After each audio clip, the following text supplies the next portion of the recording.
Black Star Network is here. Oh, no punches! I'm real revolutionary right now. Support this man, Black Media. He makes sure that our stories are told. Thank you for being the voice of Black America, Roland. Stay black. I love y'all. All momentum we have now, we have to keep this going. The video looks phenomenal. See, there's a difference between Black Star Network and Black-owned media and something like CNN. You can't be Black-owned media and be scared. It's time to be smart. Bring your eyeballs home. You dig?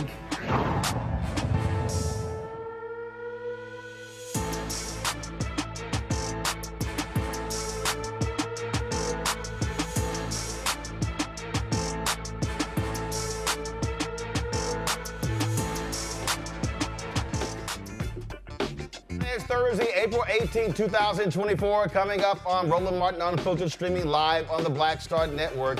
A Texas judge rejects Attorney General Ken Paxton's claim that a Harris County program to help low-income households violates the state constitution. The Harris County attorney will join us to talk about the Uplift Harris program.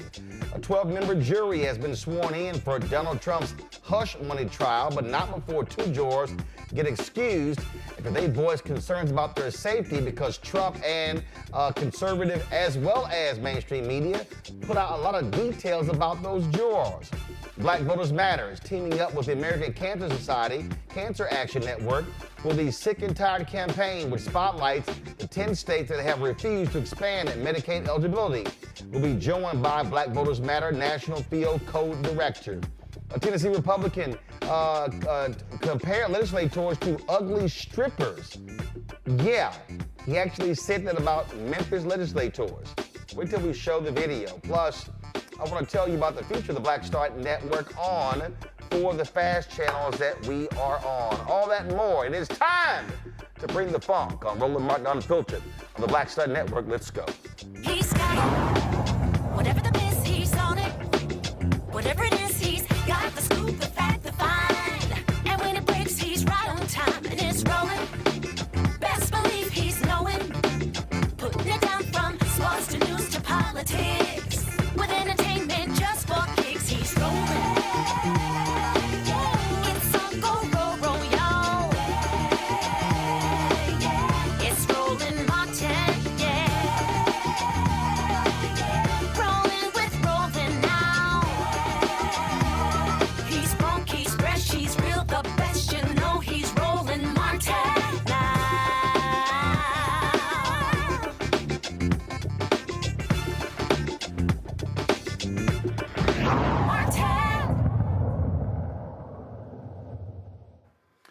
A Texas district judge denied Attorney General Ken Paxton's attempt to block Harris County's implementation of a guaranteed income program. Judge Ursula Hall from Harris County's 165th Civil Court rejected Paxton's argument that the Uplift Harris program, which would give monthly stipends to more than 1,900 low-income residents, violates the Texas Constitution.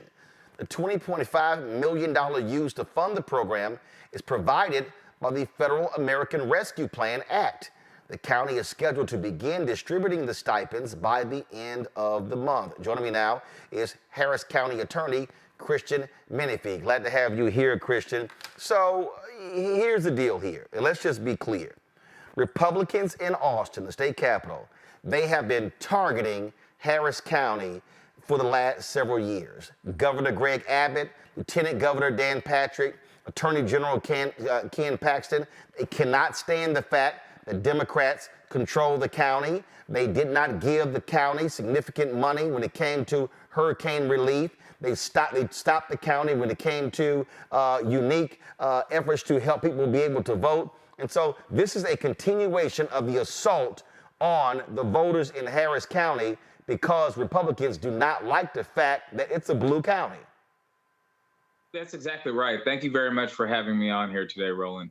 You know, it's not just that Harris County is a Democratic county because, believe it or not, these guaranteed basic income pilot programs have been rolled out by El Paso County, by San Antonio, by Austin, all of which are Democratic cities and counties. But what's important to Republicans is that we are the largest county in the state of Texas, and we have the ability to flip the entire state if we get more Democrats voting. So what they've done is they've targeted the black and brown leaders who lead our Harris County jurisdiction, like our county judge, Lena Hidalgo, our county commissioner, Rodney Ellis, myself as the Harris County attorney. And they're doing everything they can to undermine these black and brown Democratic officials to try to protect the state of Texas, because we all know if Texas flips blue, that could change the presidential race for races to come in the later future. Okay, but here's what's so silly about this, okay? So this idea of providing this stipend, this is frankly no different than the federal SNAP program. It's no different than other programs that provide economic relief to people. This is just simply a different way of doing it. And the flip side is these are people who are trying to tap into Harris County resources. And so if you're able to give someone a stipend, which keeps them from having to utilize other services that taxpayers are paying for anyway, this is another way to do it. That's exactly right. We all know the mantra of MAGA Republican leaders. If you are giving free handouts to corporations, it's called economic development. But if you're giving an opportunity to have a leg up to common families, then it's called socialism, right? I mean, let's be serious. There are numerous programs that are supported by folks on both sides of the aisle that provide effectively no strings attached money to everyday people. The best example is the stimulus checks that came out. You go on the internet for more than 5 seconds, you will hear somebody talking about the stimulus checks and trying to tie them to former President Donald Trump. This is really no different than that. And we've seen multiple presidents in the past do it. We've also seen state and local governments doing it. The only difference in this program is who's issuing it, and those are those black and brown Democratic officials that I talked about earlier, but also who's receiving it. These checks are going to go to folks who are in some of the most impoverished communities in Harris County. They are disproportionately black and brown, and I think state leaders don't like to see those types of folks have a fair shot at the American dream. And so instead, they would rather selectively prosecute the Texas Constitution, try to come into Harris County and block us from issuing these payments. And what's important is this money is 100% federal dollars. There's not a single dollar of state money embedded in these funds that are going to these families. This is nothing but hatred and cruelty from the Texas Attorney General being aimed at Harris County. Anthony, go to my iPad, folks. This is the website. If you go to uplift.harriscountytx.gov, you will see this. It explains it right here. And so here's the program overview. It says the COVID-19 pandemic magnified many long-standing health and economic inequities in the community.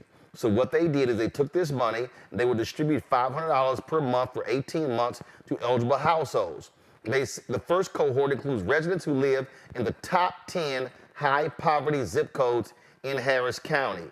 The second cohort includes priority populations under access, a coordinated and client-centered safety net service delivery model administered by the Harris County Public Health Department, randomly selected through a lottery process.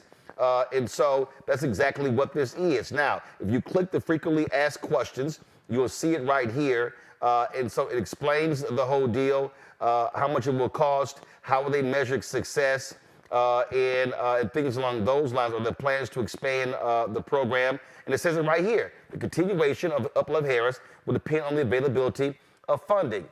Christian, the point that you made, what we saw during COVID, there were people who needed help paying their rent, buying food, dealing with health issues as well. And so that is what this is. We also know the significant pressures we saw, not only during COVID, but before COVID, on food banks, things along those lines. And so if you're providing a $500 stipend, let's be real clear. When you talk about those 10 poverty zip codes, I guarantee you, if I had asked you to send me what the crime stats are in those areas, I would not be surprised. And the education stats and the health stats, I guarantee you, you will see a correlation there as well. And so this is about making it easier for folks not to be involved in crime, for folks to be able to improve education efforts, to be able to eat as well, because we know there are 30,000 Americans who die every year due to poverty.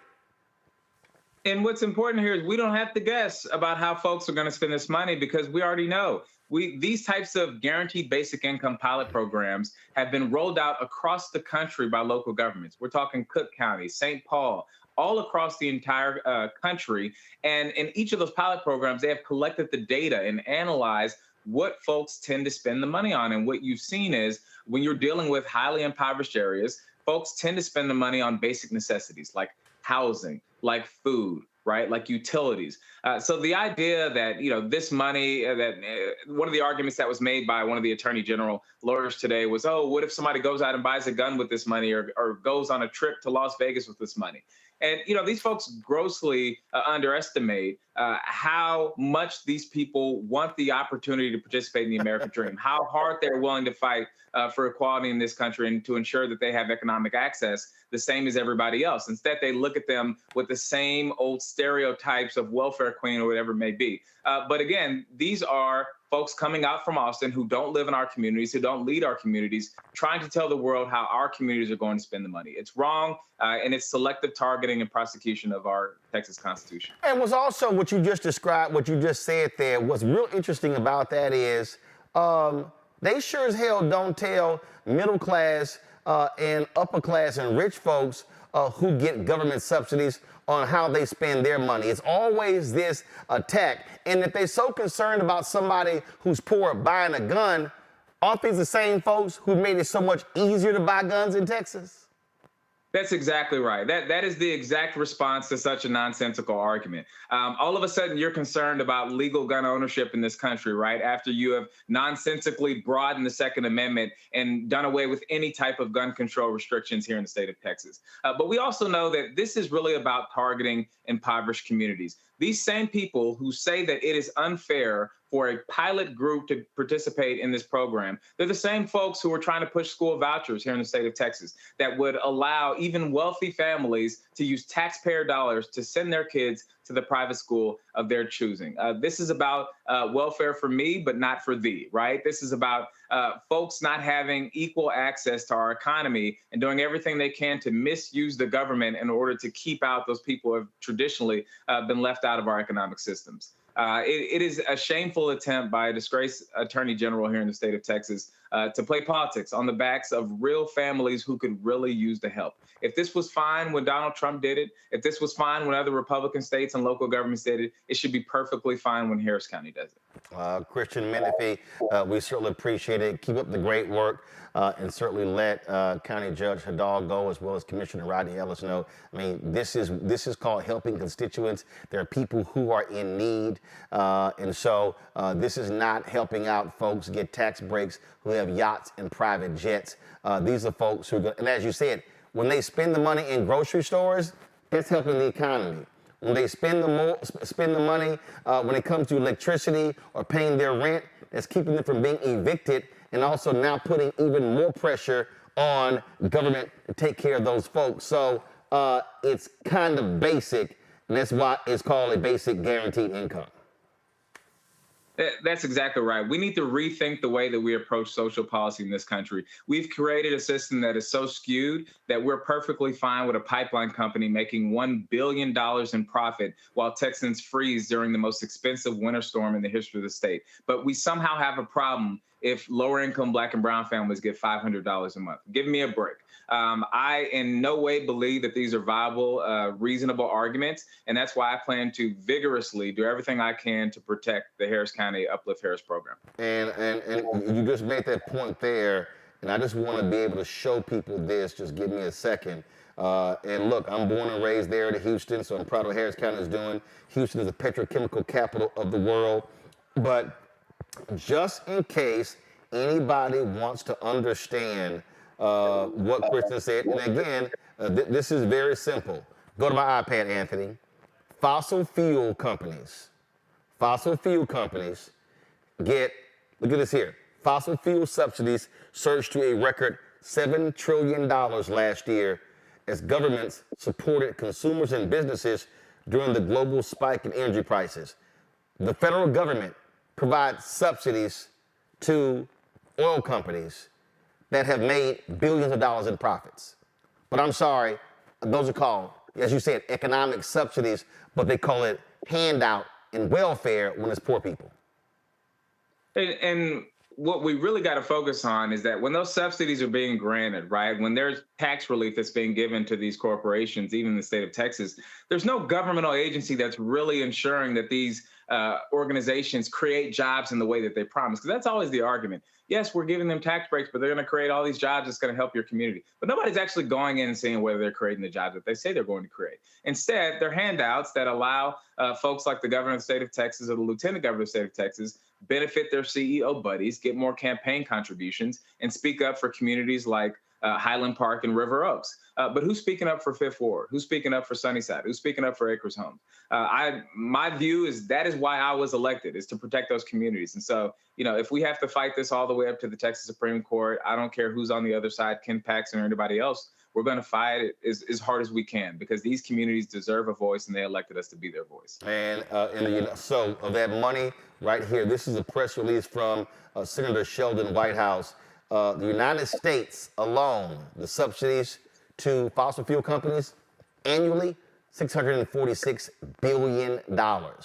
But Ken Paxton, of course, is tripping about $20 million to poor people.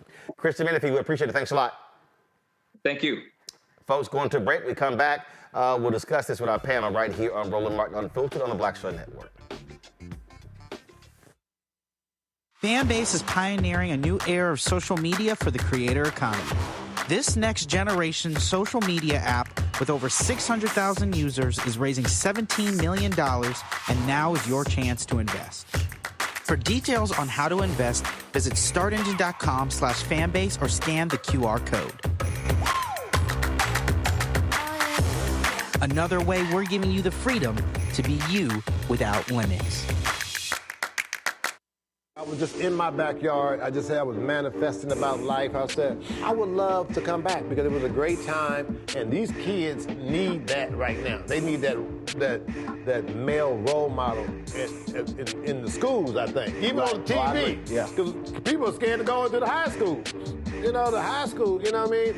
I would love to bring it back, and I think we can bring it back. You know, what do you think? I think we'll ask the people. We'll ask your people. We'll do a poll. Y'all want to hang a Mr. Cooper? Yeah, I say, let's go. We all look good. You know, Holly looked good. You know, Raven looked the same. Marquise, Don Lewis. It'd be funny to have the bullshit you see out there on TV now. God damn. What the fuck? What happened to TV? Damn. It's some... I'm like, oh my God.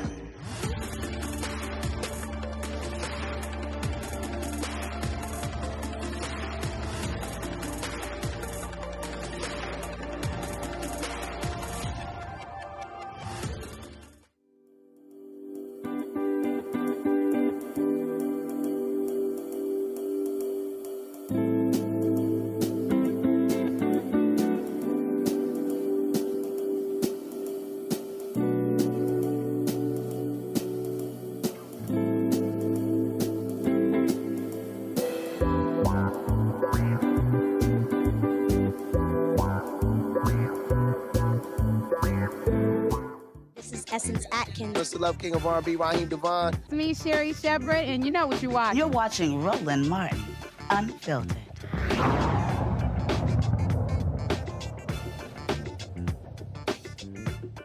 All right, folks, welcome back to Roland Martin Unfiltered. Introducing my panel, Reese Colbert, host of the Reese Colbert Show on Sirius XM Radio out of D.C. Dr. Greg Carr, Department of Afro-American Studies, Howard University, host of the Black Table on Black Star Network. Lauren Victoria Burke, writer with Black Press USA out of Alton, Virginia. Anthony, go to my iPad. This right here, y'all, is a breakdown of the top 100 companies that gets federal subsidies. Boeing, $15.5 billion. Intel, $8.3 billion. Ford Motor Company, $7.7 billion.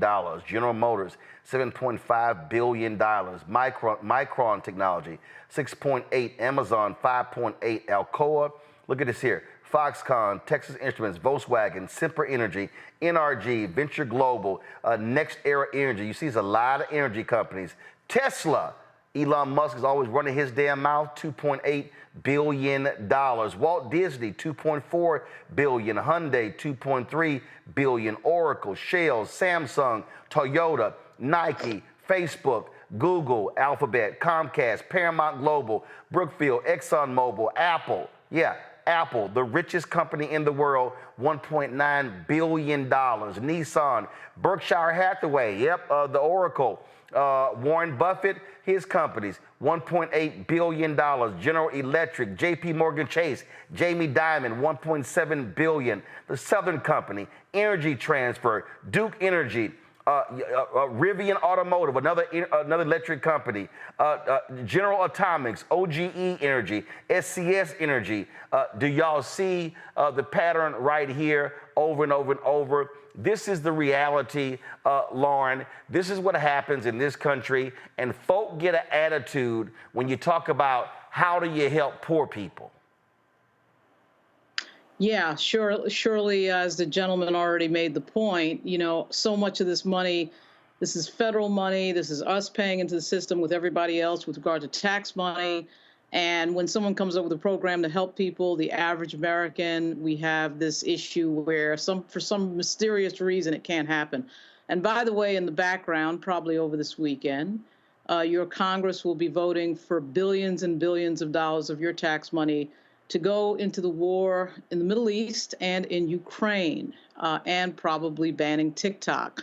So I'm not sure why it is. I just don't know what Republican policy is, other than to shift money to their friends and to corporate actors. I mean, I guess that's what Republican Party policy is. The policy always seems to go to people who already have made it and really shouldn't be getting that type of welfare. I'd be remiss in not mentioning, too, that, 2 weeks ago that we found out that the mayor of D.C. decided to give a billionaire quite a subsidy for a stadium.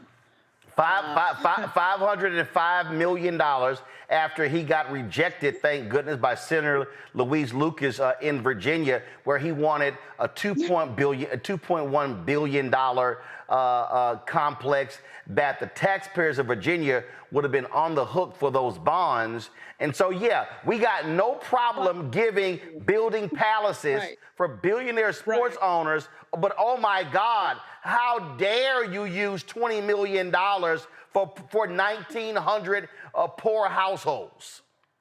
Right. At least with the Leonsis thing, that's in the United States. I have a particular problem when I see billions of dollars of our tax money going outside of the United States.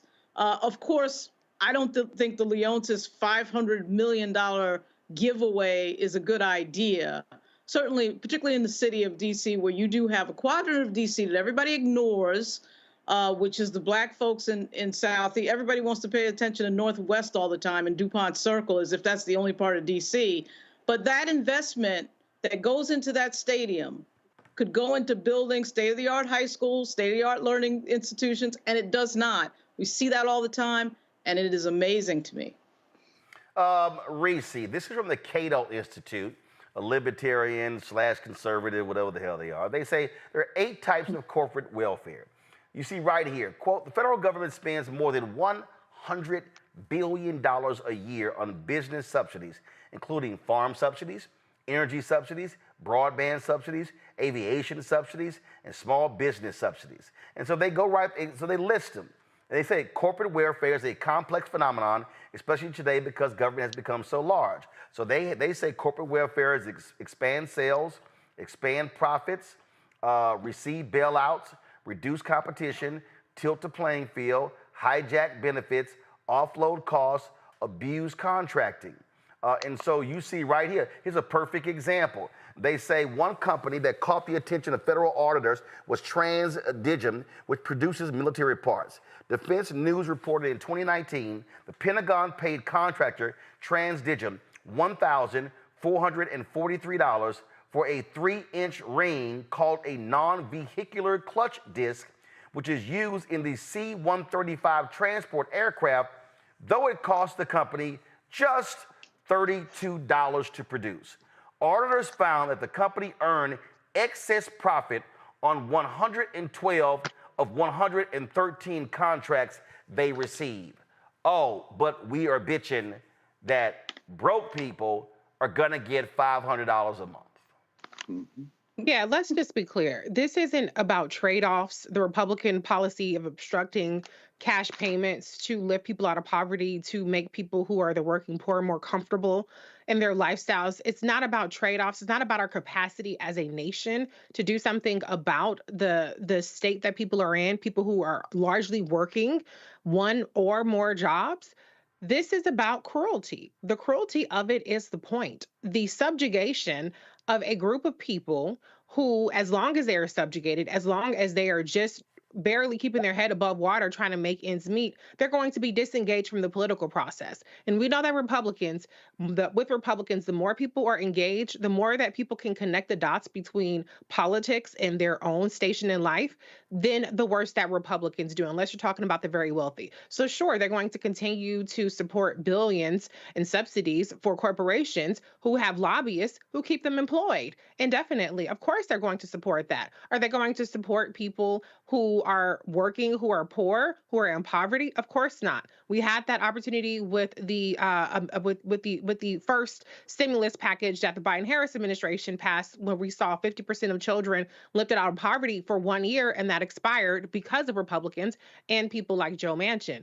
And so, as long as we're having this conversation in terms of dollars and cents, as opposed to really the moral depravity of Republicans, the notion of not just Republicans, but people around this country, that poverty and being poor is a appropriate punishment, that it is something that you deserve, and that you don't deserve. For instance, the lawyers against these payments argued people shouldn't be able to go take a vacation. People should not be able to do anything that doesn't have a direct stimulating impact to the direct area that they're in. And I don't buy that. And so we have to change how we view how people in this country should be able to live and not just survive. And then we have to recognize that Republicans are doing these kinds of things because they want to keep a large swath of the population subjugated, disengaged, and disillusioned. I love these people who say, I'm always criticizing Republicans. No, when they're Republicans who make some sense, I will actually state it. And so Representative Mike Waltz, I saw this yesterday. He was questioning the Secretary of the Air Force, Frank Kendall, in a congressional hearing. And when I saw the video, I said, he makes a hell of a lot of sense. Watch this. This, Mr. Secretary, is a bag of bushings. This bag of bushings, stamped out by machinists, don't need a high school diploma. It's not anything high tech about this. All of this bag is compliant with the FAA specifications. How much do you think the Air Force pays for this bag of bushings? I don't know, Congressman. $90,000.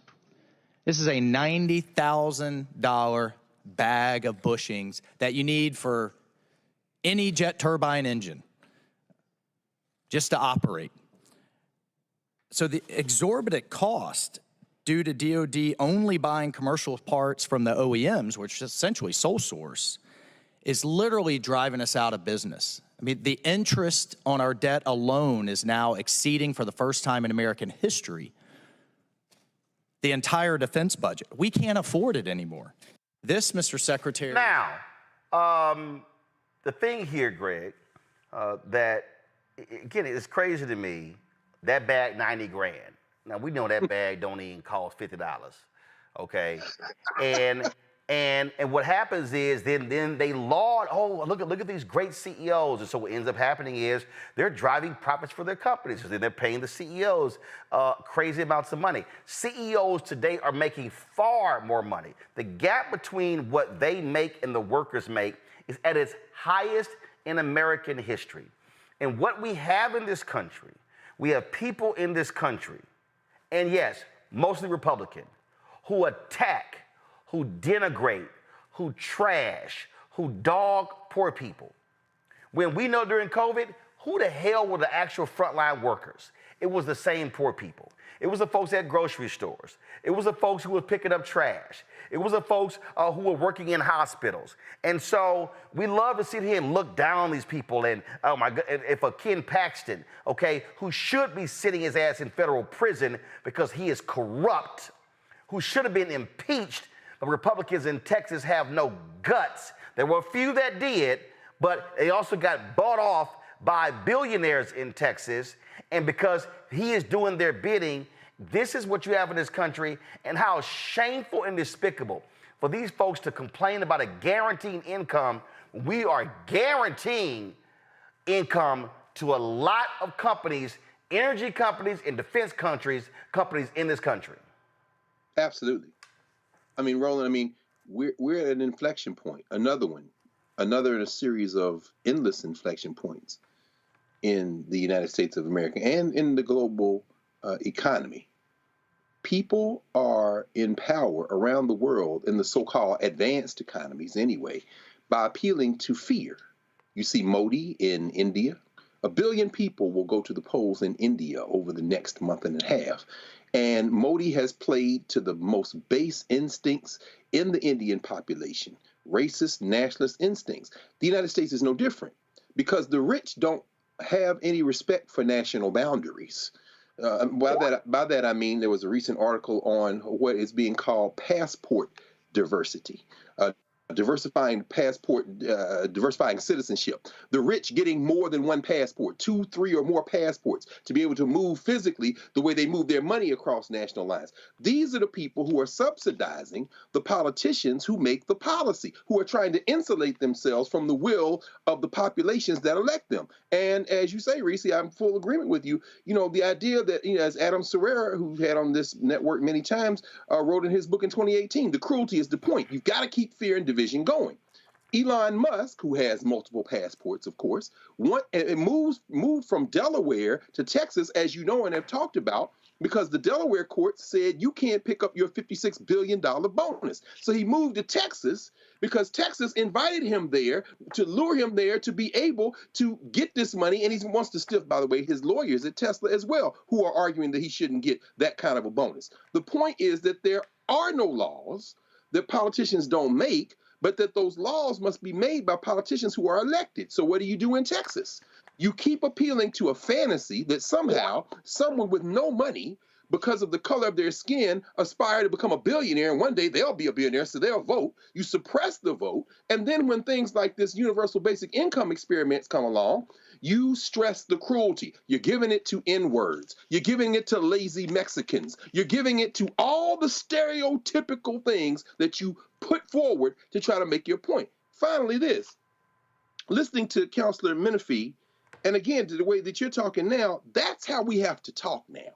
We have to be more confrontational. There is no appeal to anyone's common humanity. These people are enemies of the people. They want to continue to do what they're doing at the behest of the people who pay for them. Mike Waltz may have been right about that bag in that moment, but this is the same Congressman Waltz who said he wants to get rid of all diversity, equity, and inclusion programs in the United States military. He introduced last year the Warrior Act to push back against what he calls left-wing indoctrination. They are using racism to allow themselves to go ahead and do the bidding of their corporate masters, their billionaire masters who have no fidelity to any flag. Their only fidelity is to greed and profit.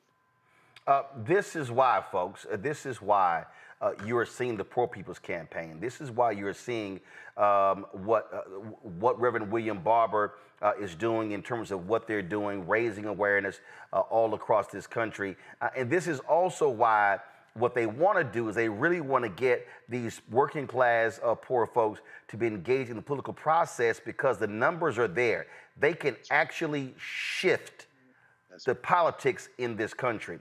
This here is this is at their website. If you text moral to 38542, you can actually get information about the Poor People's March and Low Wage Workers Moral March to State House Assemblies. And you see it right here. Poverty is claiming 800 lives a day in this country. 800 lives a day.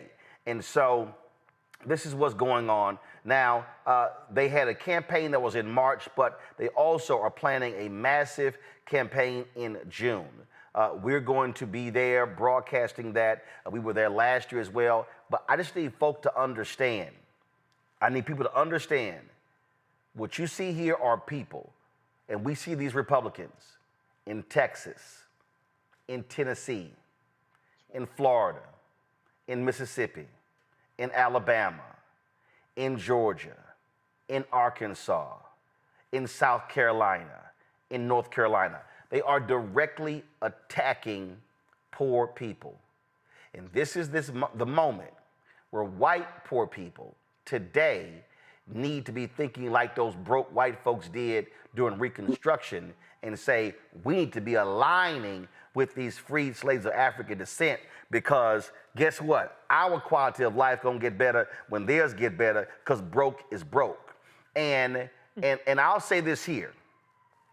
President Biden, it's time for you to stop running away from Reverend Barber and poor people. Since he was elected, the White House has been wanting to meet with Reverend Barber. Reverend Barber refuses to meet with the White House individually. Reverend Barber, the way they construct it, they say, if you want to meet with me, you have to meet with poor, what they call affected workers, affected people. See, the Poor People Campaign, they don't hold rallies and let all of the big name celebrities and the big name civil rights folks and the big name come in and come there and give a speech and it's all show and tell. No, what they do is they have poor and affected workers who speak, and then they might have a big name come and speak after that. But they center the people who are poor and low wage. And so the Biden White House has been, frankly, refusing to meet with them. I've been talking to Reverend Barber about this since the inauguration in 2021. They want to meet with Barber, but not with the people. And so this is the moment. Now, Biden, when he was campaigning, and we actually live streamed it, we could pull it up. He spoke at their event in D.C. where the affected workers were there. But it's time for this president to not be afraid to say poor and not be afraid to say low income, the working poor. Because the reality is Donald Trump is appealing to broke white folks, broke Latinos, broke black people, and he's using the language of populism, but he don't give a damn about them, because while he tells them this over here, then in the fundraiser, he says to all the rich folks, oh yeah, I made a lot of y'all richer, and I'm gonna give y'all more tax breaks. See, this is the moment where this White House and the campaign has got to stop being afraid of poor people and the working class and working poor. They've got to have some guts to actually meet with them. You can't tell me, Mr. President, that if you go to North Carolina and you sit with a black family that got $100,000+ in student loan debt relief, and you bring food and y'all sit down and break bread, why can't you do the same thing? That's right. With poor and low income and affected workers at the White House? Put a face on what they are dealing with. In fact, invite Harris County officials and other cities that have provided a guaranteed income. But stop just talking about the middle class. Stop just talking about them, because the reality is this country is not a country without those low-income folks, and they want the American dream. They want better wages. They want better health care. They want better dental. They want better outcomes. But see, when you got campaign folk around you who only want to appeal to white suburban voters, who think that abortion is the dominant issue in the campaign, well, then they are wrong. And you have to look those folks in the eye and see, we've done that. We've been there. We covered the march in Texas. We were with them in Washington, D.C. This is a moment when this president, if you were going to talk about growing up in Scranton, Pennsylvania, and what it was like and telling us all the stories about your daddy, have the guts to have Reverend Barber and the Poor People's Campaign and affected workers at the White House, put them around the table and have the cameras there so folk can hear their stories about fighting for fair wages, fighting for health care expansion and all their needs. But that requires political courage, and that requires advisors to stop trying to play this thing safe and begin to speak to the needs of the very people. And don't think this is the last time I'm going to say this. The White House and Democrats in the Senate had a black media roundtable yesterday. It was on the record, audio only. We couldn't bring cameras. I said, this don't do me any damn good. Talk about all the good things they've done. Well, if you've done all the good things you've done, we'll be willing to actually sit down and talk to poor and low-income, ineffective workers. Going to a break, we come back more on Roland Martin Unfiltered on the Black Star Network.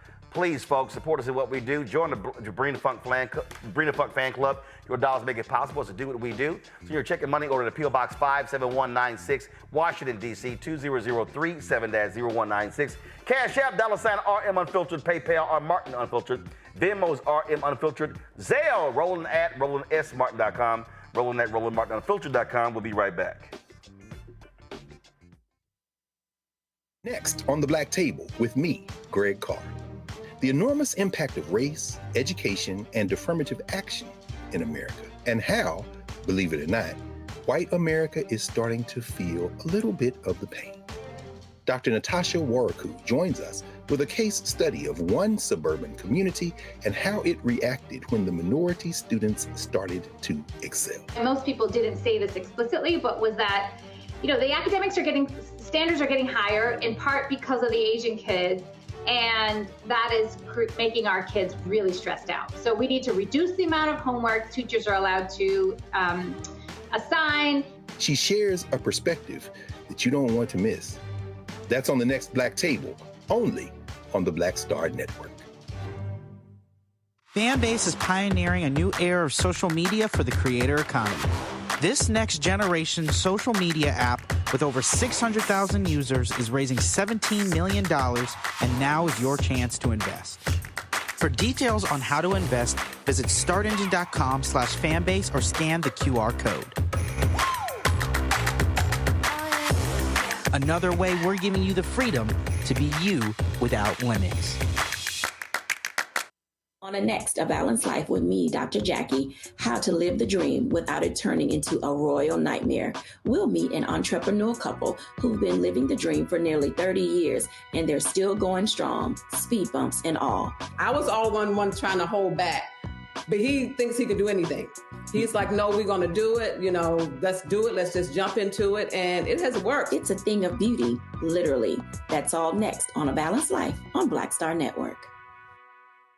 Hey, it's John Murray, the executive producer of the new Sherry Shepherd Talk Show. This is your boy, Earthquake. And you're tuned in to Roland Martin Unfiltered.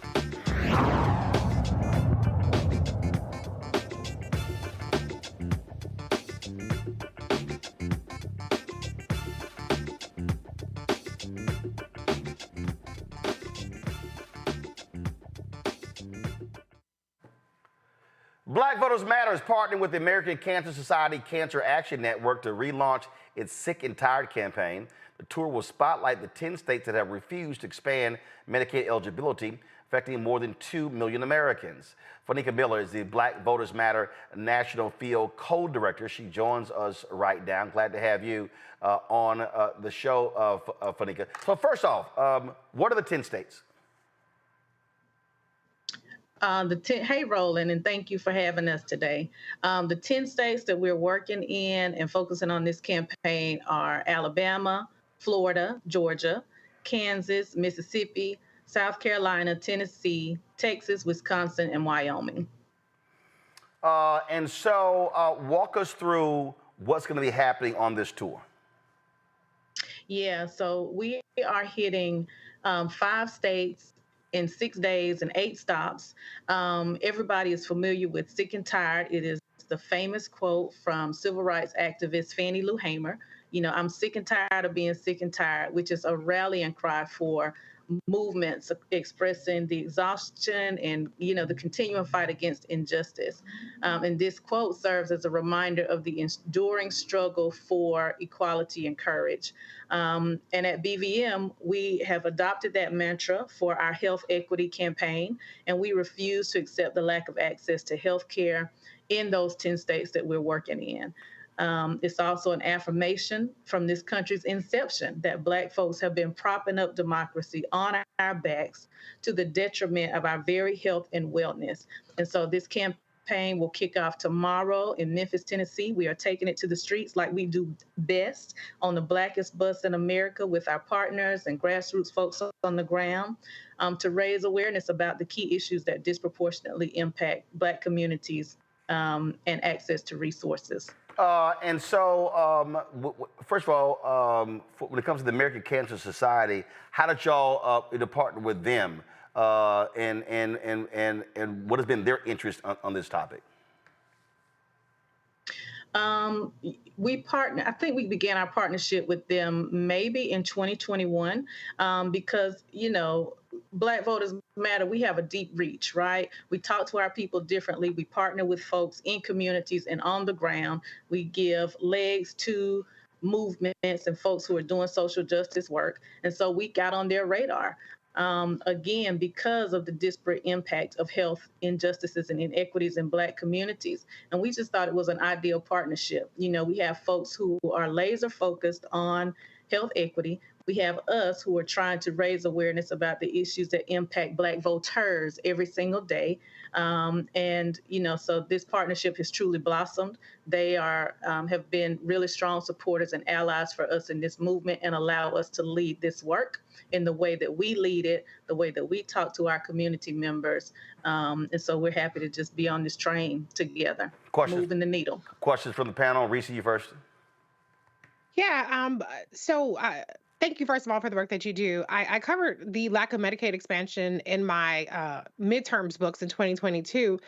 Do you think this could be a bigger issue in 2024? It didn't really seem to move the needle with a lot of the Republican governors being reelected that are obstructing Medicaid expansion. So how do you think that this could actually play in light of the other kind of issues surrounding healthcare, like reproductive rights for 2024? Absolutely. So we saw the greatest growth in movement and momentum, you know, with the gubernatorial race in Mississippi last year. It was one of the top of mind issues in that race. And we saw Black people lean into that election to the tune of just a 26,000 vote difference. We saw the bills reintroduced in Georgia and killed in committee by only a handful of votes. We see movement now in Alabama. Again, it may not be, you know, the perfect issue, but these things are top of line as people continue to suffer those disparate impacts. The maternal mortality, because that has been, you know, a lot of scrutiny, has continued to be on the maternal health and reproductive justice and reproductive rights. We're talking about cancer. We're talking about the environmental impacts of health. And so, yes, we do believe highlight the folks who are blocking it and also pull people in for a call to action to continue to advocate and apply pressure, then we'll keep the momentum going. And that's what this tour is about. Greg? Thank you, Roland, and thank you, Sister Miller. Saw that last month in Kansas, Governor Kelly was able to force a bipartisan Medicaid expansion proposal, at least to a hearing in the Kansas legislature. The Democrat, of course, there. How important in this ongoing work that you all now have renewed in partnership, how important is it to really engender folk to get involved? I think there was over 900 written testimonies presented, if what I read is correct, in support of what Governor Kelly was trying to do. How important is it to get people involved in doing proactive stuff, like really pushing their legislatures, pushing, particularly behind the cotton curtain, these racist governors in the South, not just Black people, but also other poor people who are poor people generally who are affected by this? Absolutely. And thank you for that question. So it's a four-tiered, it's community impact, it's the political resistance, the moral imperative, and the economic impact. And so really, you know, breaking it down so folks understand, you know, all the myriad ways that it's going to benefit everybody. You know, everybody is suffering right now under economic conditions. And we're talking about folks who, you know, work at Dollar General, who may work at the local Walmart, or maybe our caregiver not being able to access the care that they need and that they so freely give. So making those issues relevant to who pulls the lever of power around these health outcomes and quality of life. And then the political resistance. And as we connect those dots for folks, how do we bring our grassroots partners and our allies in to expand that reach? Right now, we've been organizing at the very local level to apply that pressure to county commissioners and mayors and sheriffs to pass local resolutions that tell state lawmakers to do something, in addition to the moral imperative that you talked about. And, you know, a few years ago, Robert Wood Johnson Foundation conducted a study that showed that for those states that refused to expand Medicaid, you know, they were giving up $423.6 billion in federal Medicaid funds from 2013 to 2022. That's jobs lost, that's hospitals closed, that's families that are losing their loved ones for, you know, the medical conditions that they can't access care to. And so this tour is a call to action. It's time for these states to prioritize health care over their ideological objections and close the coverage gap. Lauren. How many people do you think you're going to reach in the 10 states combined? What is the target goal for that?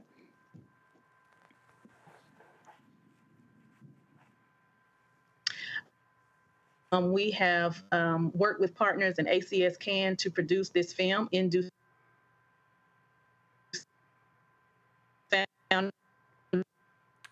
in that film. Actually, hold tight 1 second. Hold on 1 second. I need you to restart that because your video broke up. Go ahead, go. Gotcha. Okay. Our goal is to reach 50 to 100 people per stop. And then we also have a call to action. So as folks come in, you know, they have this party with a purpose. They see this film. It's called In Due Season, that features grassroots partners across those states, in addition to our co-founder, Cliff Albright, who shares his own story. And we don't allow, you know, we bring folks in, and then before they circle the wagons and take advantage of all the other fun elements that we bring, we're asking them to send out text messages or do the letter writing campaigns. So in addition to the people who are in the room, we're also planning to reach, you know, tens of thousands of other people across these states in order to let them know to join us in this fight. All right, then. Well, look, Fanika, we certainly appreciate it. It's all about bringing awareness, driving media attention as well, and getting people to understand that we have to organize and mobilize. And that's the piece there. Folks, here are the dates right here.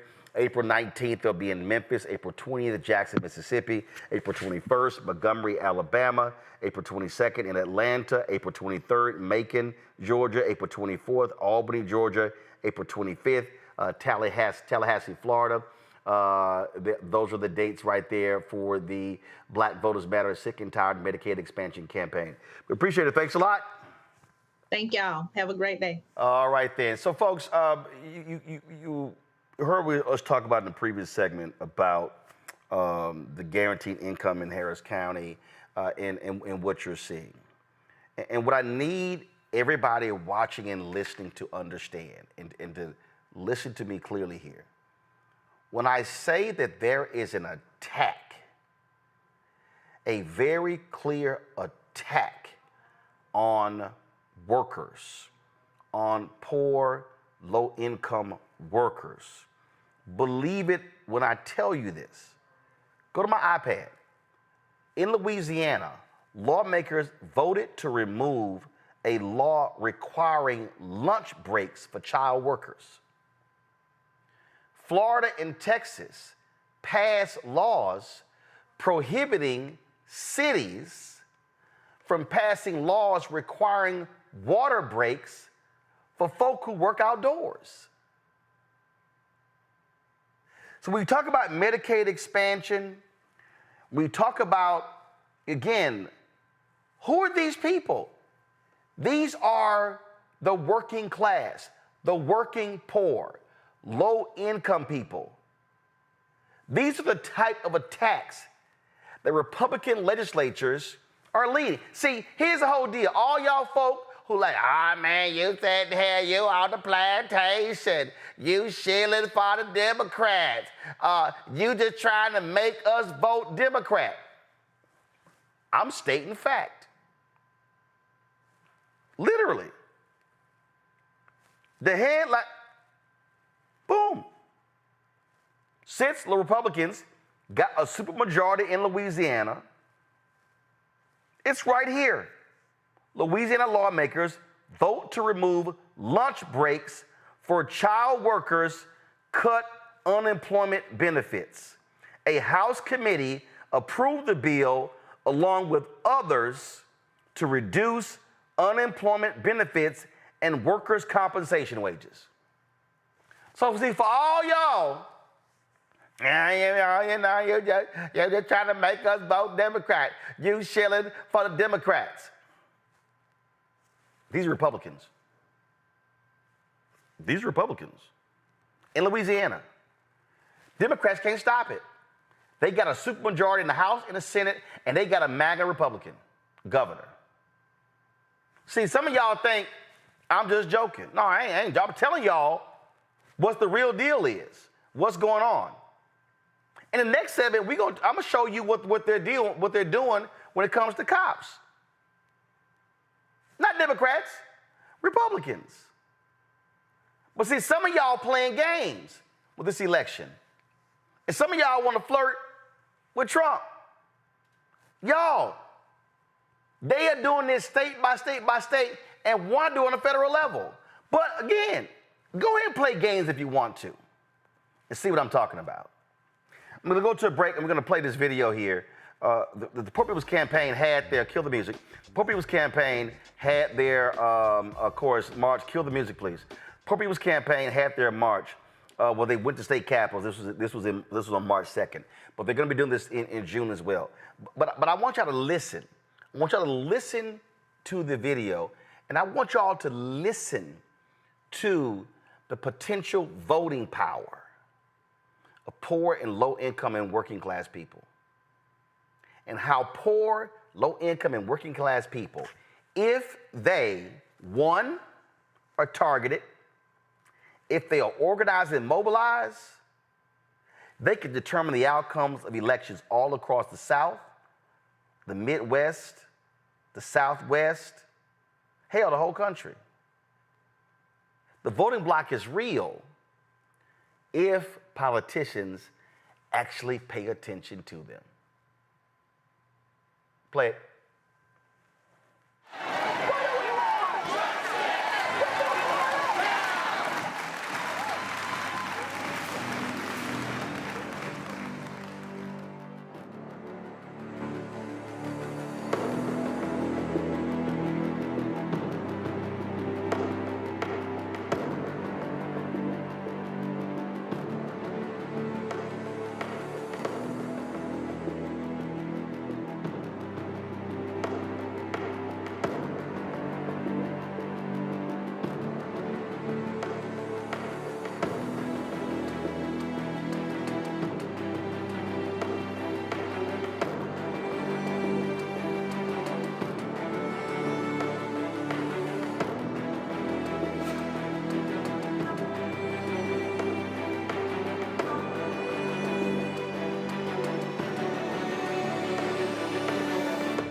To pay my bills since I've been working at 16 years old. I work full-time 64 hours a week, 7 days a week. I am exhausted.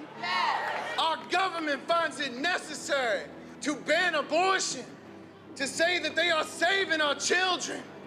But more children die as a result of poverty in this country. We should not be cornered and forced to choose one necessity over another. This is the consequences that we face. So what our people say is that we are fighting the oldest evil.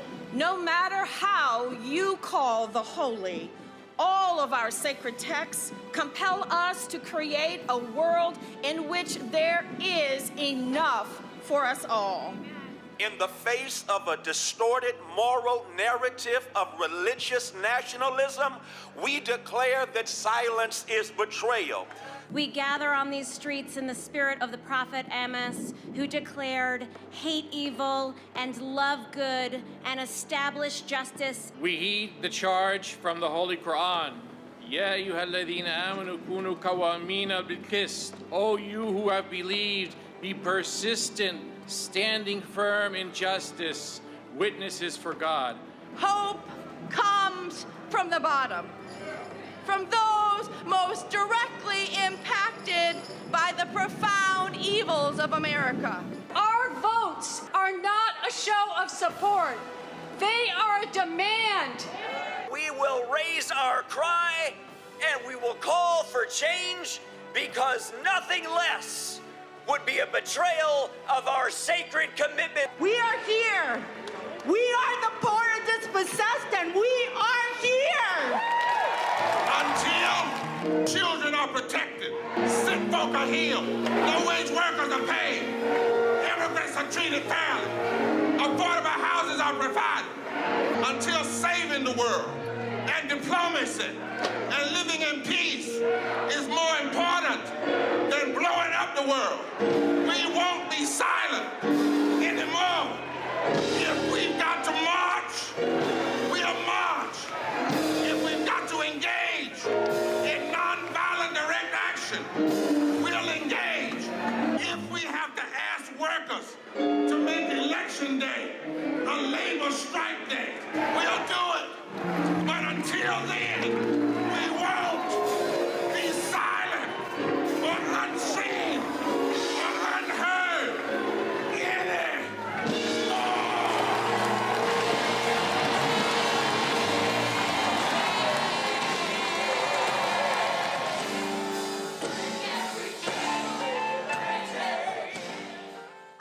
Now, again, that's a 42-week campaign, and so the day of mobilization was March 2nd, but this actually continues all across the country. You can go to poorpeoplescampaign.org to get more information. Now, I told y'all what is happening around this country, and people keep playing games in this election. I see these polls, and I see all of these different stories. Oh, I'm not happy about this, not happy about that. How many stories have we done on this show about black folks being shot and we sitting here waiting for the body camera footage? Remember I told you what Republicans are doing? Let's go to Alabama.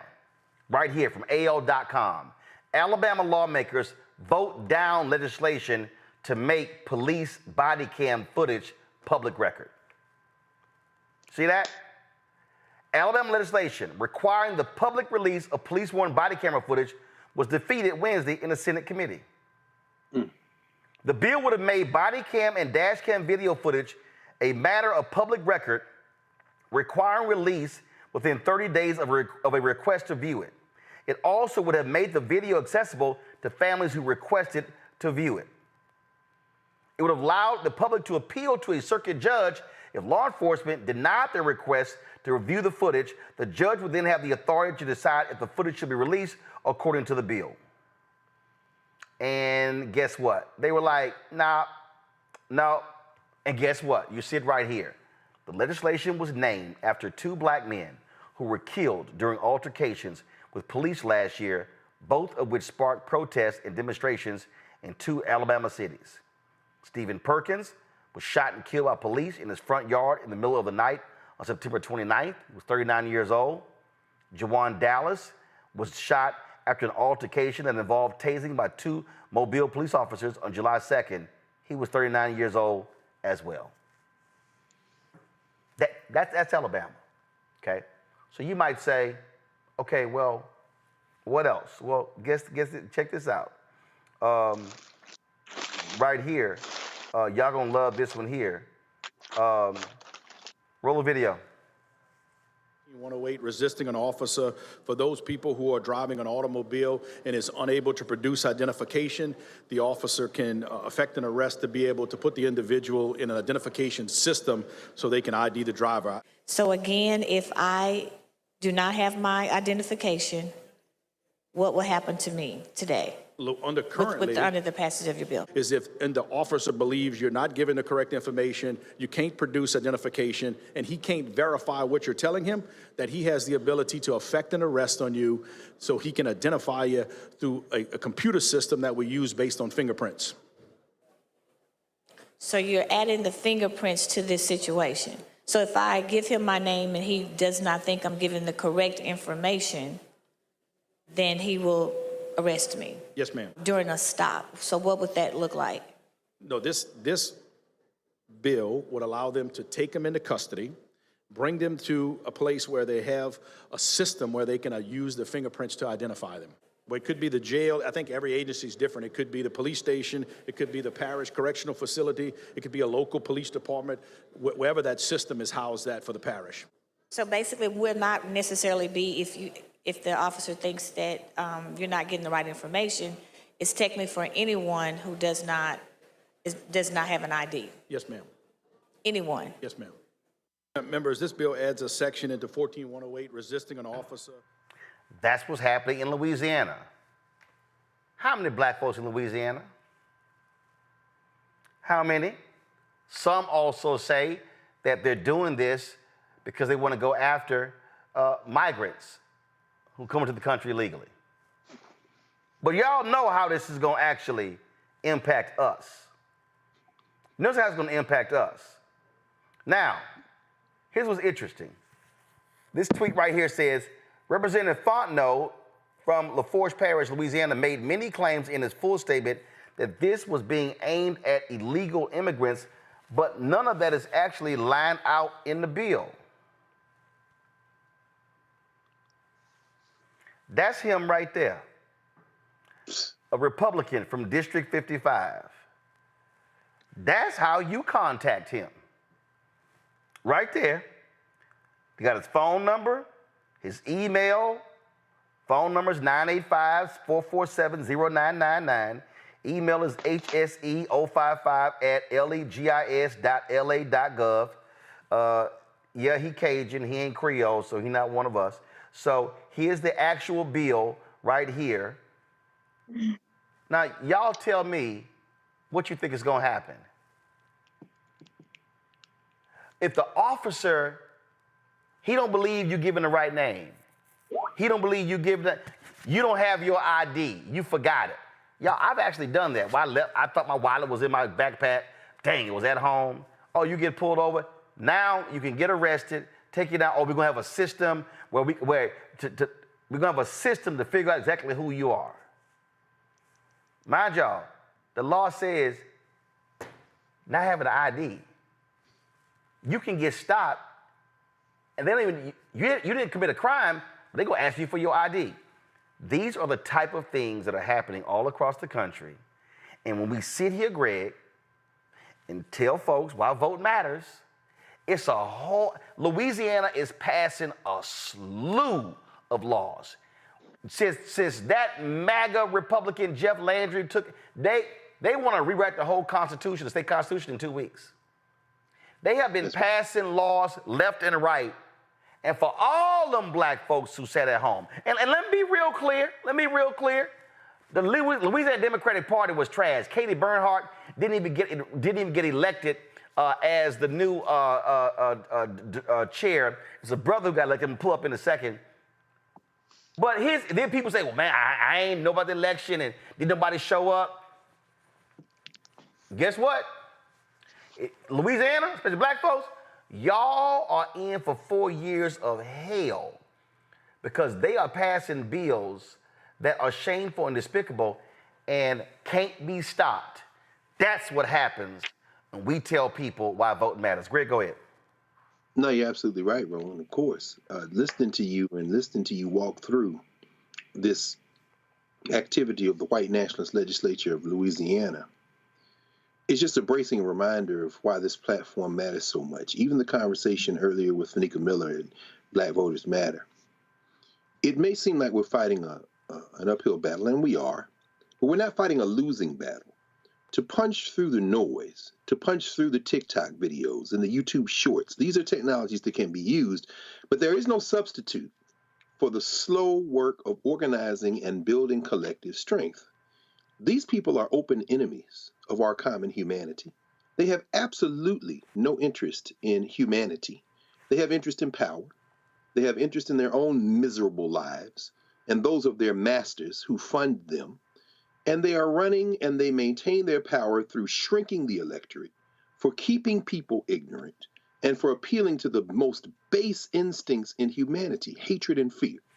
As you talked about Fontenot there, and I won't traffic in stereotypes, but you can look at him and make some assumptions that could be rebuttable assumptions, of course, but when his behavior matches the appearance, what you're looking at is someone whose self-hatred, whose vile self-hatred is projected outward toward people.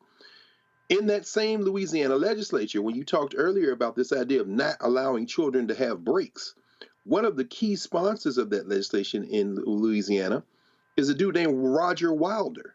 Roger Wilder owns 19 Smoothie Kings in the state of Louisiana. I hate to think that when I was down there last month for the Association of Black Social Workers in New Orleans, that I bought a smoothie in a franchise that was owned by him. I hope that wasn't his Smoothie King, but whether it is isn't the point. He owns a number in Mississippi as well. And in the debate over the bill, he said, I don't know why we have a rule in Louisiana that lets these children have breaks. They don't have that rule at my Smoothie Kings in Mississippi. These are the new plantation owners, friends. They don't give a damn about the poor, whatever color they are, and they are shaking in their boots, terrified at the prospect of a William Barber and a poor people's campaign, because they realize, as they knew during Reconstruction, as their predecessors knew, that once poor people get beyond the politics of hatred and fear, they can overwhelm these enemies of our common humanity. And I'll end with this. People wonder, and these same people who will say, you always shilling for the Democrats, or you are to you or me or anybody else, to Reese or anyone else, to Lauren, to any of us. These are the same people who would say, you're always talking about, you're begging for money and support the network. Do you know why these same corporate interests are not going to plow millions of dollars into the Black Star Network? Because they understand that it's the people who watch this network. The base is Black, but it is hardly exclusive in terms of the viewership of this network. Continue to educate themselves and educate themselves relative to the people who come on this network and share information, who understand the relationship between politics and education and informing oneself. They understand that that is what will threaten their ability to attack our common humanity. That makes this moment more important than ever, because they're on the verge of eliminating the ability to participate in the electoral process in this country. They're beyond it. And you know how you know they're on the verge? Because they are acting now with impunity. They're not even trying to pretend as if they're doing something different. Reese, this is what Leander's also doing. Go to my iPad, Anthony. Bill stripping public access to government records advances in the Louisiana legislature. They're trying to stop journalists from being able to put in freedom of information requests. And he's saying, oh, they're just, well, we can't access the reporter's notes. I'm sorry, y'all are public officials. The reporters are not. And so they want to hide that information. Louisiana is a major, major state when it comes to the environment. Of course, a lot of petrochemical companies. Look at this here. Top employees at Louisiana Environmental Agency resign in clash with new leader. Sorry, this just popped up. That the new leader is a black MAGA woman. And that's who that is. And so, again, what you're seeing here is the type of things that are happening because folk don't vote. In fact, I'm going to try to find it. Landry actually had posted a note about, how he overwhelmingly got support from the state. He got 52%, but only 36% of people actually voted. 36% of people in Louisiana actually voted.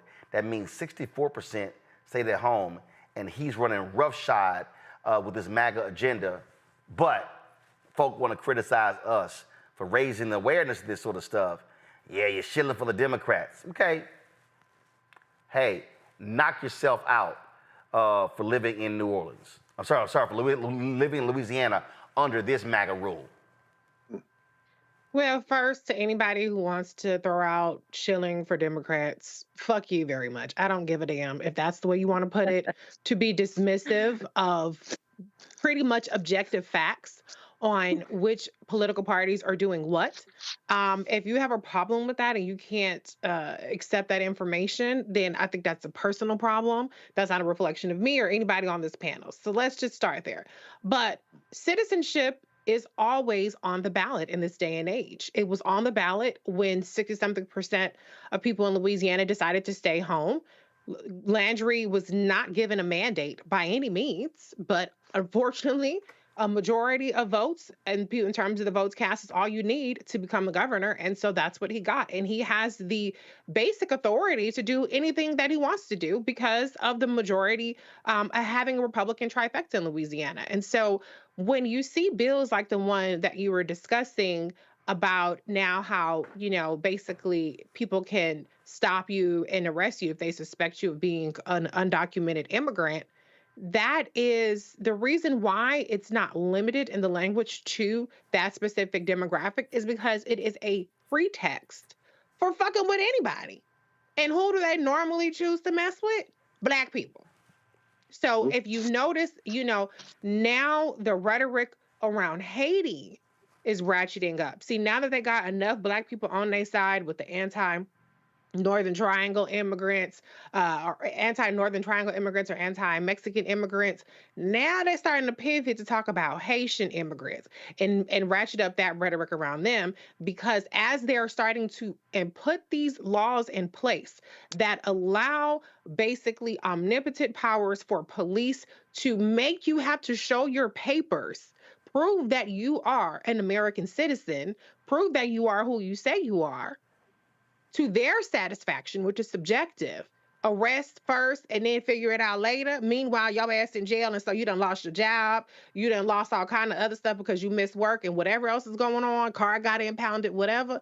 That's for you to figure out all that fallout. So I want people to be very aware of the fact that a lot of these things that you might think are fixing a so-called immigration problem are really just a pretext to strip you of your citizenship. And to your point about the public records, again, citizenship, when you do not have transparency or accountability for your government officials while they're passing laws that are detrimental to your way of life, that is not citizenship. So I need people to wake up. You already lost the ballot box when Landry was elected, but that doesn't mean that you can't hold him accountable.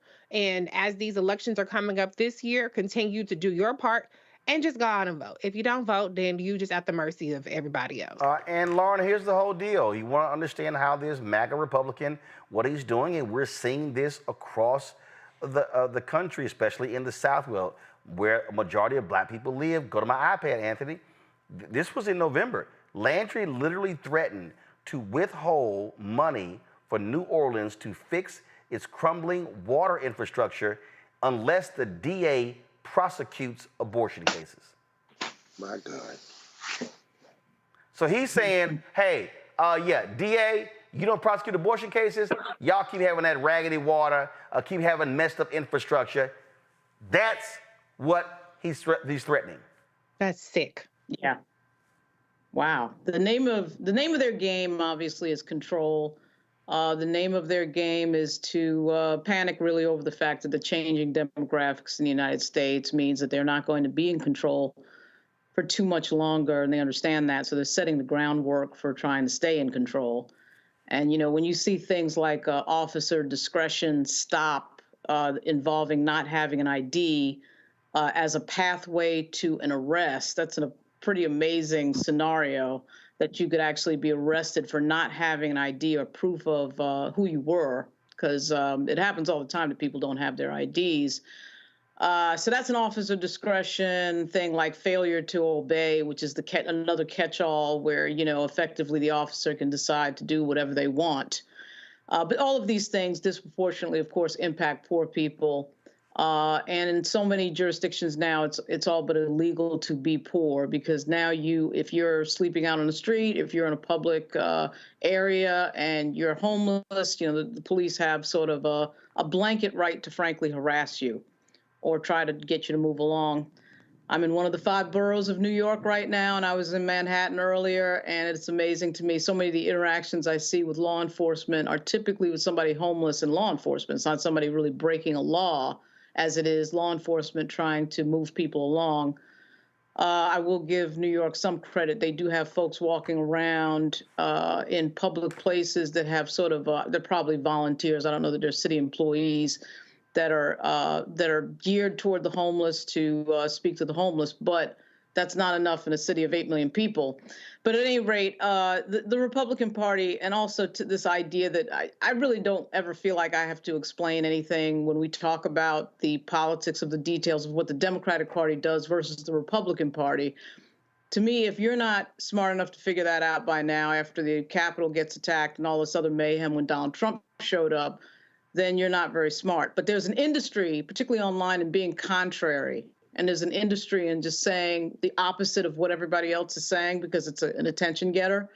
So you have that. But, really seriously, anytime I have any sort of discussion with anybody who wants to question me about the Democratic Party, I just basically say, what is the Republican Party doing? What exactly is the Republican Party doing for you that benefits your life? Tell me what that is. And typically I get no answer. So that's how I would deal with that. Absolutely. All right, folks.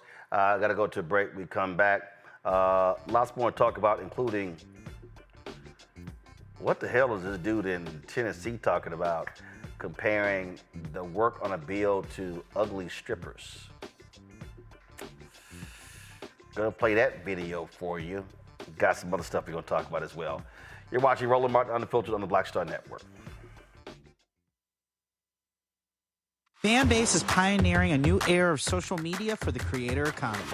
This next generation social media app with over 600,000 users is raising $17 million, and now is your chance to invest. For details on how to invest, visit startengine.com/fanbase or scan the QR code. Another way we're giving you the freedom to be you without limits. On the next Get Wealthy with me, Deborah Owens, America's Wealth Coach, financial literacy. Without it, wealth is just a pipe dream. And yet, half of our schools in this country don't even teach it to our kids. You're going to hear from a woman who's determined to change all that, not only here, but around the world. World of Money is the leading provider of immersive financial education for children ages 7 to 18. We provide 120 online and classroom hours of financial education. That's right here on Get Wealthy on Black Star Network. Next on the Black Table with me, Greg Carr. Dr. Kwasi Kanadu, author, scholar, and healer.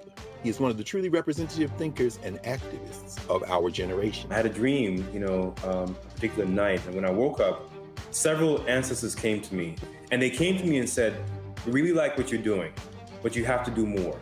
His writing provides a deep and unique dive into African history through the eyes of some of the interesting characters who have lived in it, including some in his own family. The multi-talented, always fascinating Dr. Kwasi Kanadu on the next Black Table here on the Black Star Network. What's up, everybody? It's your girl, Latasha from the A. And you're watching Roland Martin Unfiltered.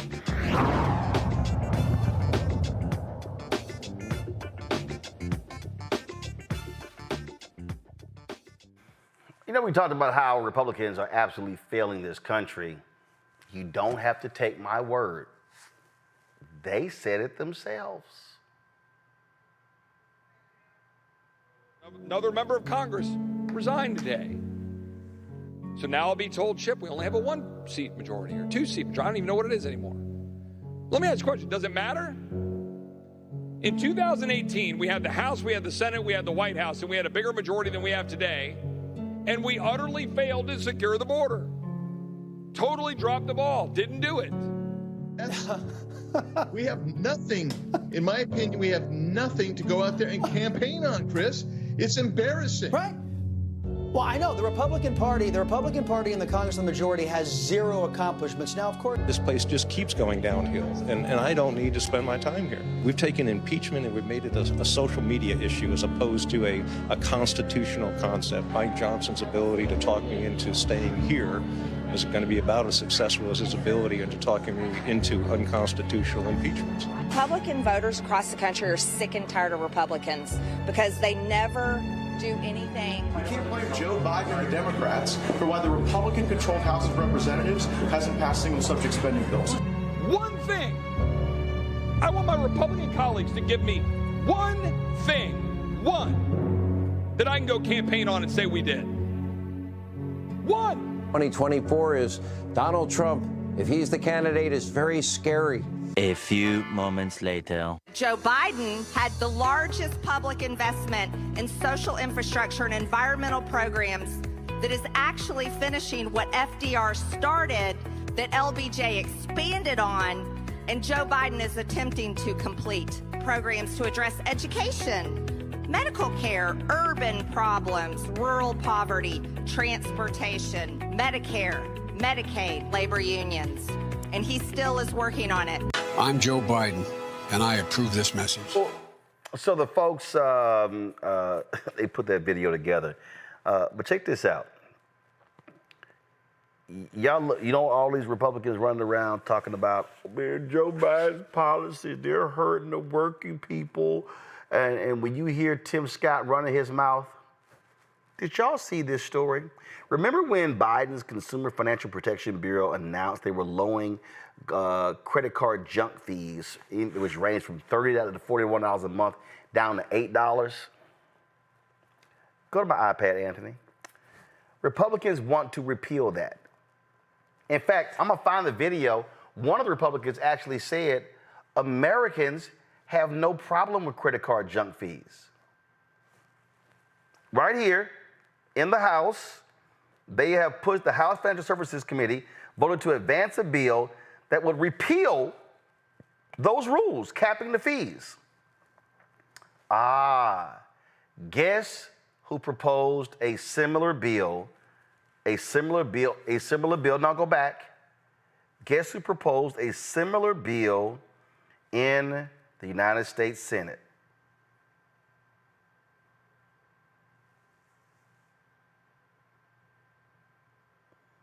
Timmy Scott. All of these folk love talking about how they fighting for the working people. They're fighting for the working people, Lauren. We're sitting here, want to put more money in their pockets. But Timmy Scott, I love you, Donald. They're sitting here saying, no, let's charge them more. We got no problem with them paying all the junk fees. This shows you how fraudulent they are about folk in America. Lauren? Greg said it earlier with regard to the fact is this circular thing happening. Basically, the donors of the Republican Party are getting served by these policies. There was a very similar bill to this in Virginia that the Virginia legislature was supposed to pass that failed as well. And of course, you asked the obvious question, which is who benefits from these fees, which is a multi-million-dollar proposition, these fees on things, particularly for credit cards. And of course, who benefits is corporate actors. And those corporate actors are paying off these politicians and giving them donations.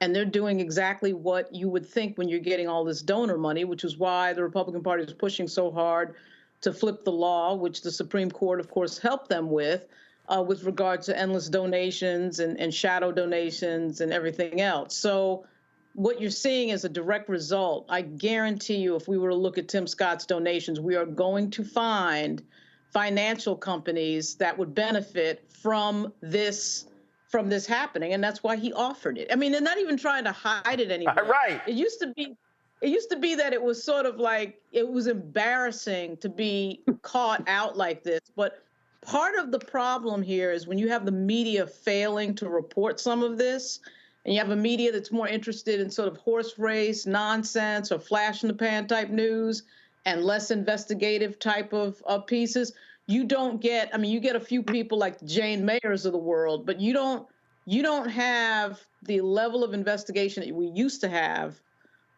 certainly not when I started in journalism.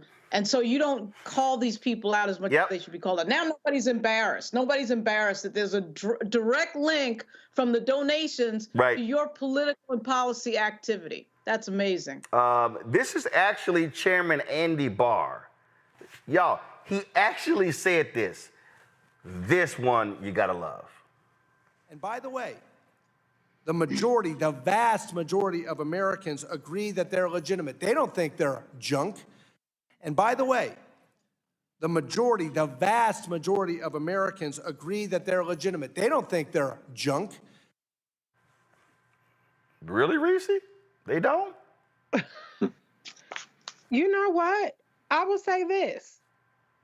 A lot of people in the reactions that I've seen to this kind of story, for instance, when the Biden-Harris administration announced that they were capping junk fees, a lot of people kind of shrugged their shoulders at this.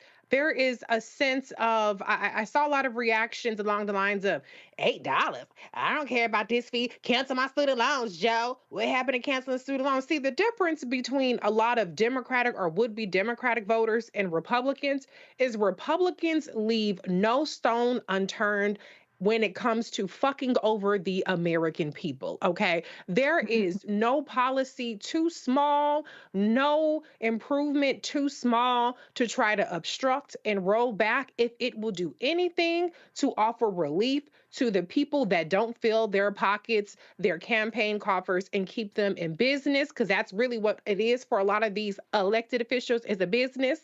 That's how they get rich when they get to Congress. They leave no stone unturned on that. And yet on our side, we have too many people who shrug their shoulders off if the top big thing that they want to see isn't implemented. They're not paying attention to these incremental policies. And I'm not saying that these incremental policies alone are enough to make a transformative change, but we should have the same level of persistence and concern about anything that can be done to improve our conditions, as opposed to, well, fuck all that. That ain't my $100,000 bill. That ain't my $20,000 bill getting canceled. I don't care about little things. Those little things add up. And as people are complaining about inflation, rightfully so, prices are high. These are the kinds of things that do help provide relief. And there are some of us that are fortunate enough to, well, okay, maybe $8 versus $12, maybe that's not going to make a difference for you. But these predatory fees are making a difference in the lives of a lot of people. And the fact that something can be done about it, or has been attempted to be done, but Republicans are, to Lauren's point, gleefully and brazenly overturning it or trying to block it, should be political malpractice, but it's not. They're not paying a price for it, and that's why they continue to serve their interests, which is not the interest of the American people. And for anybody who says that, man, this $8, that's like no big deal, add it up. Robert Reich did. Watch this. If there's one thing that brings our divided nation together, it's our hatred of junk fees. Junk fees are extra charges you don't know you're paying until you get the bill. They hide the true cost when you buy a good or service, so it's impossible to comparison shop. For example, say I want to travel to go see my favorite musician, Dolly Parton, play at Nashville's Grand Ole Opry. When I book my plane ticket, I have to fork up extra cash to bring luggage or change my flight. My grandkids are more into Blippi than Dolly, so they won't be traveling with me. Otherwise, I might have to pay a fee just to sit with them. I need a rental car once I land, so I'll be stuck paying an extra fee to pick up the car at the airport. And another fee they never told me about to cover the rental company's costs for disposing old tires. Seriously? When I pay my hotel bill, The price is way higher than I thought I'd pay when I booked the room to cover Wi-Fi, pool access, a gym, state and local taxes, and other special fees. Before I get to the show, I better look at my checking account balance if I want to buy a record. Even if I see that I have enough money to make a purchase, the timing of other charges hitting my account could result in me getting slapped with a surprise overdraft fee. It's a simple mistake, but could make a $20 record end up costing $50. Oh, and don't forget the concert tickets themselves. Major ticket sellers like Ticketmaster tack on fees to attend shows, which can drive up the final ticket price as much as 78% higher than what I was told the initial price was. It's all bait and switch. You thought you could afford to see Dolly Parton, but it turns out it's going to take a lot more than working 9 to 5. Corporations often label these types of charges convenience fees or service fees, probably because they conveniently serve to pad their bottom lines, costing Americans at least $29 billion a year we didn't expect to pay. This is a huge problem spanning many different industries, not just the ones I'd encounter on my trip. But there is good news. President Biden has urged Congress to draw up legislation to prevent these outrageous fees. We're tired of being played for suckers. Pass the Junk Free Prevention Act so companies stop ripping us off. Turns out one of the few things as popular as Dolly Parton is tackling junk fees. It's time for Congress to act. What are some of the worst junk fees you have ever paid? So clearly there, Andy Barr was lying, Greg, when he said the majority of Americans overwhelmingly say no problem with these fees. They're absolutely lying. They're lying. And for people who say this is no big deal, $29 billion, sound pretty big to me. Huge. I mean, all of us this week, if you're in the United States of America, had to file either an extension or filed our income taxes this week or before this week. Those dollars going into public coffers, and if you got a refund, it's because you paid earlier through withholding. Those trillions of dollars will go into the hands of policymakers who do not have our interests at heart, many of them. This is why, as you said, Lauren, these billions will be going into the hands of their contributors, not overseas to the 51st state, Israel, not overseas to the Ukraine, but to corporations with contracts to manufacture weapons, to provide meals, to provide fuel for transportation, and in fact, the vehicles that the transportation, the things will be used to transport in the theater of war, to enrich the people who have bought these politicians. Now, in the case of Garland Hale Barr IV, conveniently known to the hillbilly voters of Kentucky as Andy Barr, fourth generation, 3 generations military, including his grandfather, who was, I think, some kind of major or something in the Army Reserve, and his father was a military man. The cosplay that he's engaged in is the typical cynical cosplay of saying he's for the people. Now, I don't know anybody named Garland Hale anything but fourth who would be for the people. You're part of the oligarchy, and you're a wholly owned prostitute for your owners, which are the corporate folk, the folks who are right here across the river at Carlyle Group and everywhere else, Blackwater, you name it, the investment funds. Even as the front page of the Financial Times yesterday said that the United States to grow at double the rate of its G7 peers this year, says the International Money Fund. The rich are not only getting richer, they're getting richer than in any time in the history of humanity, while the people who make up most of the people in the world, and in the United States specifically in this context, suffer more and more. Where am I going with this? Then you have a black-faced minstrel like Tim Scott, an exquisite minstrel. I don't mean exquisite in terms of finely crafted. I mean exquisite in terms of the level of force, the level of strong minstrelsy, which we find offensive, but we should probably pause and think about why we find his minstrelsy so offensive. It isn't because we don't understand the politics of cynical politicians. We expect more if your skin is black, and we should not. The time for thinking about racial solidarity simply because you look a certain way is long past us. Tim Scott is a blackface political minstrel. He is as much a prostitute as Garland Hale Barr IV. What we find offensive is that we're supposed to be better than that. Finally, what you just showed with former Secretary Rice there, it's very important for this reason. What was it? I think, like you always tell, it was Maya Angelou, right, that said that you missed your calling. You should have been a teacher. What this network does and what this show does in particular is teach. It's not just covering the news headlines. It's helping people understand that we have to understand the world we live in, and then we must act. He can say the American people are against this because not enough people in the bluegrass state have decided to turn this prostitute out of office. But there always remains the ongoing fight to educate folk and then to have people act in their best interests. Repetition is key to that. As a teacher, I know we're in the season of graduation and students are coming now. What was that assignment again? Some of them I haven't seen since January. I know how this works. I could get mad at them, I could clown them, or I could recognize that the forces that have conspired to create a higher education system that is emphasizing dumbing students down has set them up. So I pause, take a breath, smile, and repeat myself for the infinite time. You do this day after day, show after show, here in this space, because it is going to take repetition to reach those folks who can get rid of the Andy Bars and the Tim Scotts of the world. It's going to take repetition.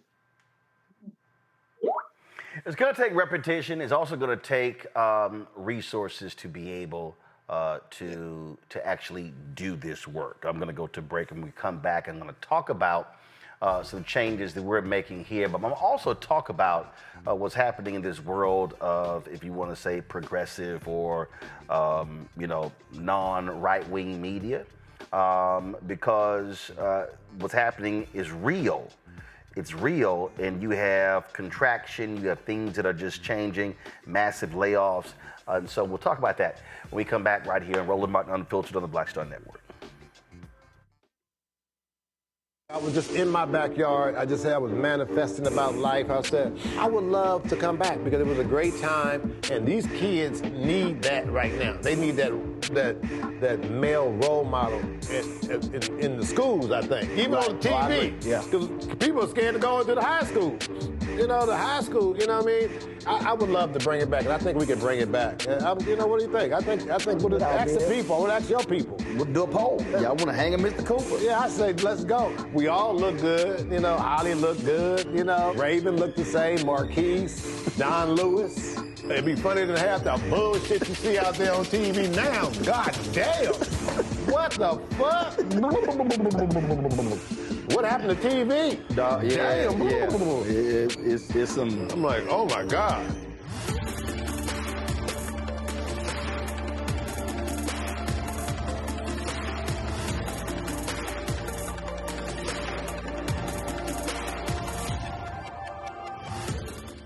On the next A Balanced Life with me, Dr. Jackie, how to live the dream without it turning into a royal nightmare.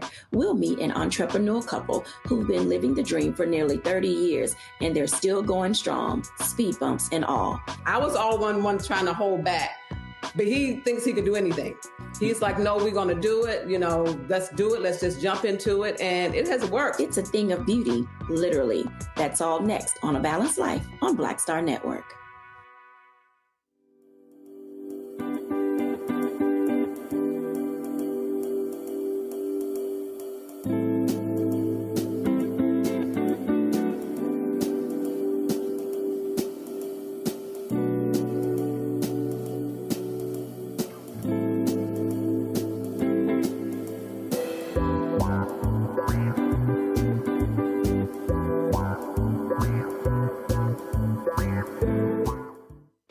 I'm Jamia Pugh. I am from Coatesville, Pennsylvania, just an hour right outside of Philadelphia. My name is Jasmine Pugh. I'm also from Coatesville, Pennsylvania. You are watching Roland Martin Unfiltered. Stay right here.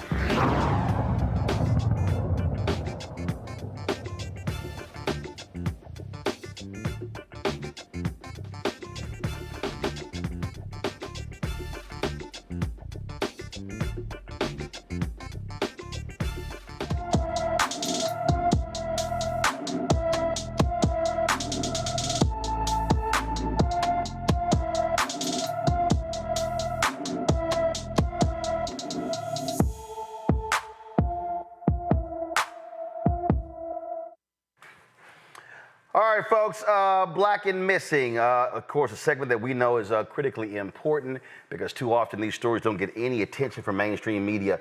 Lamar Wilson has been missing from Walterboro, South Carolina since February 2nd. The 17-year-old is 5 feet 10 inches tall, weighs 130 pounds with black hair and brown eyes. Anyone with information about Lamar Wilson should call the Walterboro, South Carolina Police Department at 843-549-1811. 843-549-1811. All right, folks, Republicans in Tennessee never cease to amaze me. So check this out. The folks of the Tennessee Holler dropped this video. This is Tennessee State Senator Brent Taylor. And he said this during a debate about the state's hotel motel tax bill. But when he's talking, check out the reaction from Senator Charlene Oliver. Watch this. There's a lot of people in Memphis have worked on this legislation. I mean, they have worked harder than a bunch of ugly strippers to try to get this done.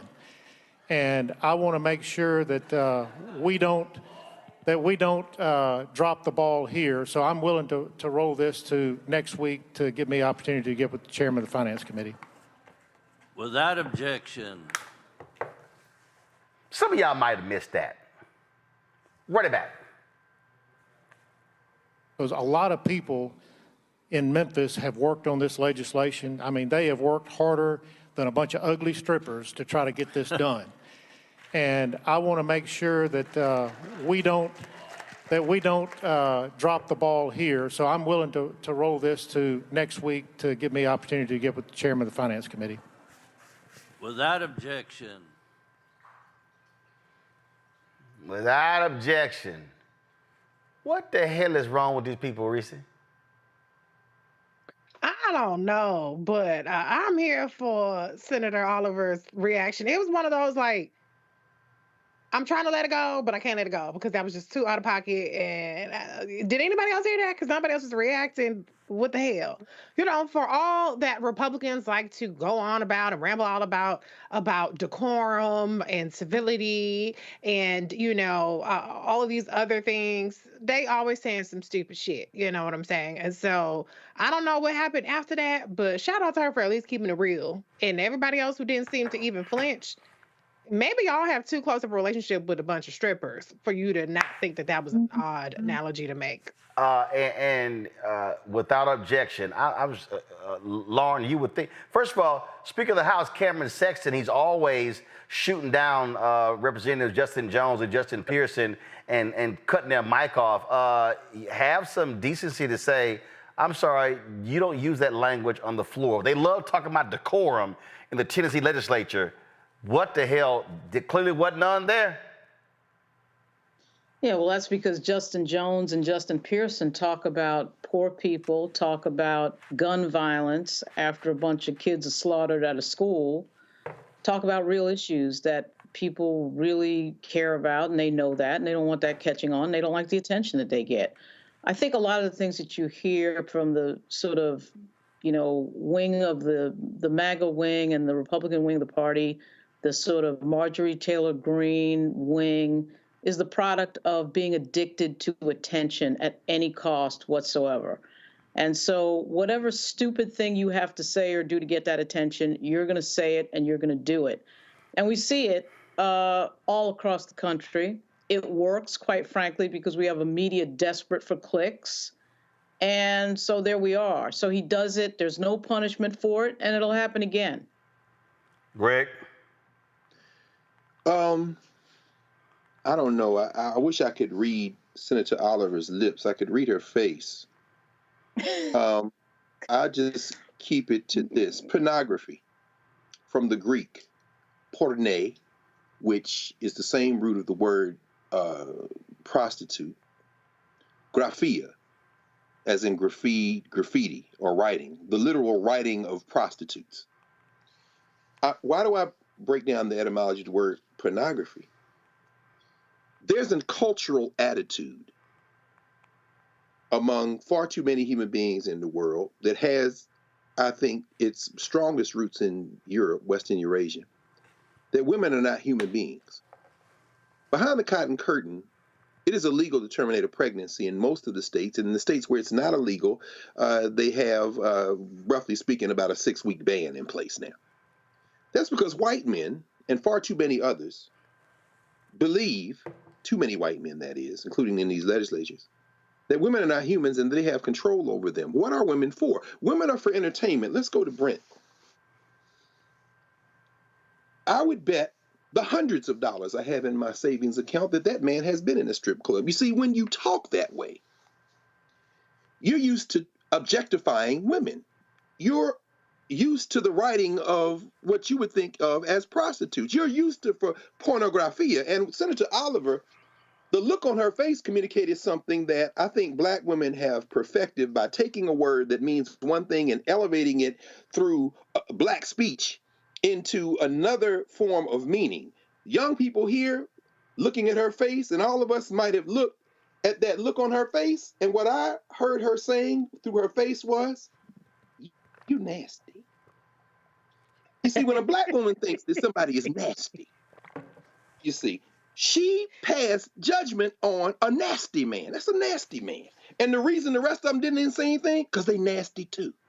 They're nasty over the control of women's bodies. They're nasty over the control of everything about women, except in their heart of hearts when they're sitting there watching a sister or anyone else be naked on a stage trying to earn enough money because she got to get health care and take care of her children and family, and they done pass laws to make that increasingly difficult. They don't care as long as they sit there in the dark and fantasize, which is why he is obsessed with hardworking strippers and let it come out of his nasty mouth in the Tennessee legislature.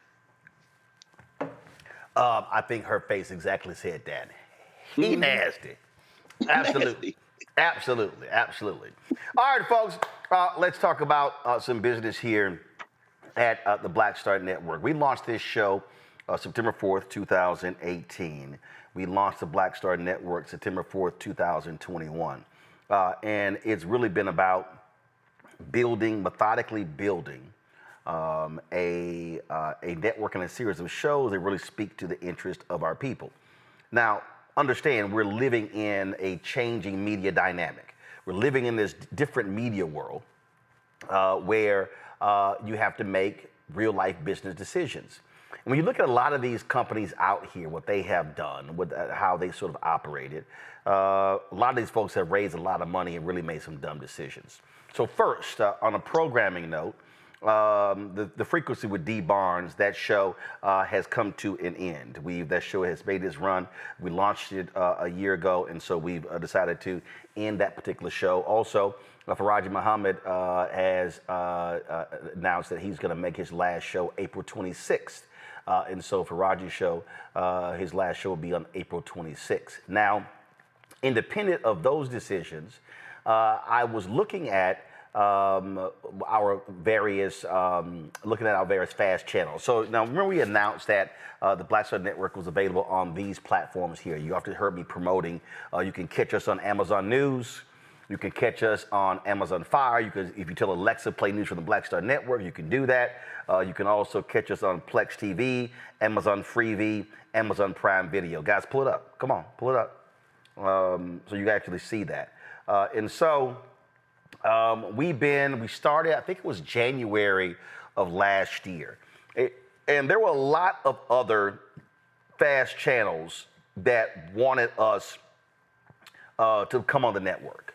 But I said, you know what? I think it was probably in the fall. I said, you know what? Let's pull back. I want to see how we do with these fast channels in terms of what does it require financially, what do they actually, what do they actually generate for us? And so that's one of the things that we did. And so, and again, I told some other people, like, I'm just going to wait and see, what happens. So what ended up happening was I began to look at it. And what happens, in order for us to send the signal, guys, pull the graphic up. So in order for us to send the signal to Plex TV, to Amazon Freevee, to Amazon News, to Amazon Prime Video, you have to get another company. You have to get a company that actually sends the transmission. So if you take this show right here, we actually send our signal direct to YouTube.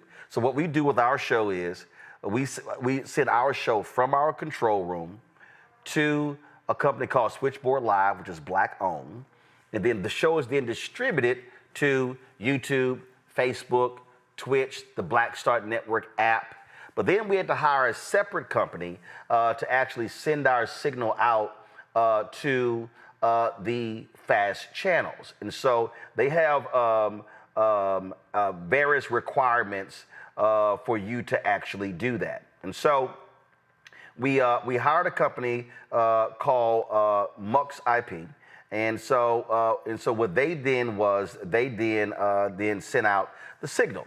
Well, there were some issues with Amazon. So Amazon hit us up about a month ago saying, hey, the signal has been failing. Y'all got to switch providers. And so I said, okay, fine. So we found another provider. So Mux sent the signal to them, and then the signal goes out. The bottom line is this here. But with the FAST channels were generating about $2,000 in revenue a month. Now, it was costing me more money to send the signal to the FAST channels we were generating in revenue. So I was then going to have to hire another company to actually send the signal out. It was going to be about $7,000. So do the math. So we're going to spend $7,000 sending the signal out, and then we're getting back $2,000. That's a $5,000 monthly loss. That's $60,000 over the year.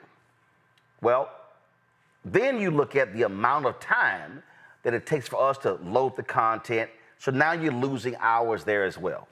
So I was having a conversation with my digital guy, Kenny, and I said, you know what? If we bust our butts, because what they want you to do, the way the FAST channels work, they want you to promote them, say, hey, come watch the Black Star Network on Amazon News. Come watch the Black Star Network on Plex TV. Come watch the Black Star Network on Amazon Freevee. Come watch the Black Star Network on Prime Video. So they want us to like push to market to come sit on their FAST channels. So if we got uber aggressive on saying watch it there, and let's say the revenue increased 50%, that means the revenue would go from $2,000 to $3,000. So now we're losing $4,000 instead of $5,000. And I'm like, that's not going to happen. And so, as of April 30th, I'm pulling the network from the FAST channels. So as of April 30th, its last day, you will not be able to access the Black Star Network on Amazon Freevee, Amazon Prime Video, on Plex TV, or Amazon News. It simply doesn't make any financial sense. Makes no financial sense. And see, the reason I want y'all to understand that is, look, we did it. We want to see what it could do, what it could generate. But the bottom line is the money is not coming back. And I'm not going to purposely lose money every single month when I can reallocate that money and hire another producer or hire a booker or hire a writer for the website. That's what I actually would do. And so what I need you to understand is what's going on. It's a perfect example. The folks at Semaphore put up this story where The Intercept was launched by the billionaire co-founder of eBay, okay? Pierre Omidyar, okay? According to this story, they're losing $300,000 a month. They are at risk of going out of business. Now, when you look at these other stories right here, guess what? BuzzFeed News no longer exists because the company shuttered BuzzFeed. They said BuzzFeed was losing $10 million a year, okay? Got rid of them. Vice News has been going through all sorts of drama. You see right here, former digital media darling Vice to end website lays off hundreds. Not only that, folks, you take, there was one site, you heard me talk about the recount. And John Heilemann, you see him on MSNBC, and you know, he used to be partnered with Mark Halperin, and they had raised, y'all gonna trip out. You've heard me mention this before. They had raised, they launched the same year we did, okay? The recount raised all this money, $32 million they raised. Matter of fact, here was a story from 2020. Scoop, the recount raises $13 million in Series A funding. And it was John Battelle and John Heilman. And they were all touting this whole deal. And they, strategic media companies as partners, blah, blah, blah, blah, all the sort of stuff like that. All the great things they're doing. And guess what? December 23, they were out of business. They raised $32 million, burned through their money, never figured out a business plan. The only asset they had was a Twitter feed of 300,000 people. They were sold for pennies on the dollar to an outfit out of London, I think. And so you only see they still exist, but it's really their Twitter feed. So why am I explaining all of this to you? It's because I don't just sit in front of this camera. I don't just shoot behind the camera. I also understand business. And I understand profit and loss. I understand how do you stay in business. I use this example all the time when I'm talking to potential advertisers and other people. My experience to understand how I see business, I sat and witnessed it. My grandmother had a catering business. My mom had a cake business. I would sit on my grandmother's couch. They lived 8 blocks from us, and I would sit there, and I would watch. I'd be on the couch, and I'm on the couch with the bride's daddy, or the future groomsman, or the future groom, and we watching TV. But my grandmother's in her dining room with the bride and the bride's mama booking the wedding. And I would sit there and I would watch as they would sit there and they would go through everything. Aisle runners, invitations, plastic cups, glass plates, silverware, fresh flowers, silk flowers, candelabras, globes, everything. Are we going to use silk bowls? Are we going to have flowers? I started catering when I was 7 years old. And you know what I would see? I would sit there and my grandmother would have a legal pad and she'd be sitting there and, and right there, and all of a sudden by hand, and they get to the end. Sometimes they'd be sitting there for 3, 4, 5 hours. And they get to the bottom and it might say 18,000, 21,000. They would go, oh, Miss Lamont, we only have $7,500. Why y'all didn't walk y'all ass in here and tell us you had $7,500 so I can put together a $7,500 wedding package for you, and you didn't just waste 4 or 5 hours of my damn time going over all this stuff knowing your ass couldn't afford none of this stuff. I witnessed it. And you know what I witnessed? Because my grandmother wasn't charging what she should have been charging, we put on top-tier weddings, guess what? She couldn't pay my family. She couldn't pay my daddy, who was a cook. At one point, he actually stopped cooking. He's like, I got to get paid more. My grandmother lasted 2 weeks with that. Then she had to hire him back to get more money. But she couldn't pay him, couldn't pay my mama, couldn't pay me and my brother. Now listen, that $30, $40 we were getting at 7 or 8 years old was big, but frankly, it should have been $100. And as we got older, it should have been more. So when you understand business, when you understand you can't get ahead of your skis, when you understand that, hey, you got to be able to project and understand where you're going. And so that's why these decisions are being made. I remember after 2020, we had a $600,000 profit. And a colleague of mine I used to work with said, you should give your staff bonuses. I said, no. She says, why? I said, because guess what? There's always an ad downturn after an election year. And so the money we get from YouTube is going to drop by 30, 40%. So if you give all your money away right now, you're going to be laying off people in 4 months. See, folks, it's called business. And so it's great to walk around and say, hey, man, you can watch us on Amazon Prime Video. And it was great. And Amazon News. And it's great to sit there and pull it up and see it. But guess what? I'm not in the business of losing money. Because what I'm not going to do is be like these people right here. I'm not going to say, oh, man, we had a great 10-year run. Past tense. No, we want to be here the next 5 years, the next 6 years, the next 10 years. We're trying to build something. And so the lesson that people have to understand is you have to make decisions that are smart financial decisions in order for you to still be here to do the kind of news and the coverage. We want to be able to grow. We want to be able to build. But you don't do it by making bad financial decisions. And when I ran the numbers, bottom line for me is I'm not going to lose $5,000, $6,000, $7,000, $8,000, $10,000 a month for ego to say, hey, we're on this fast channel. So here's the reality. All of you could still watch us on YouTube. If you watched us on those apps, guess what? You can watch YouTube on your TV.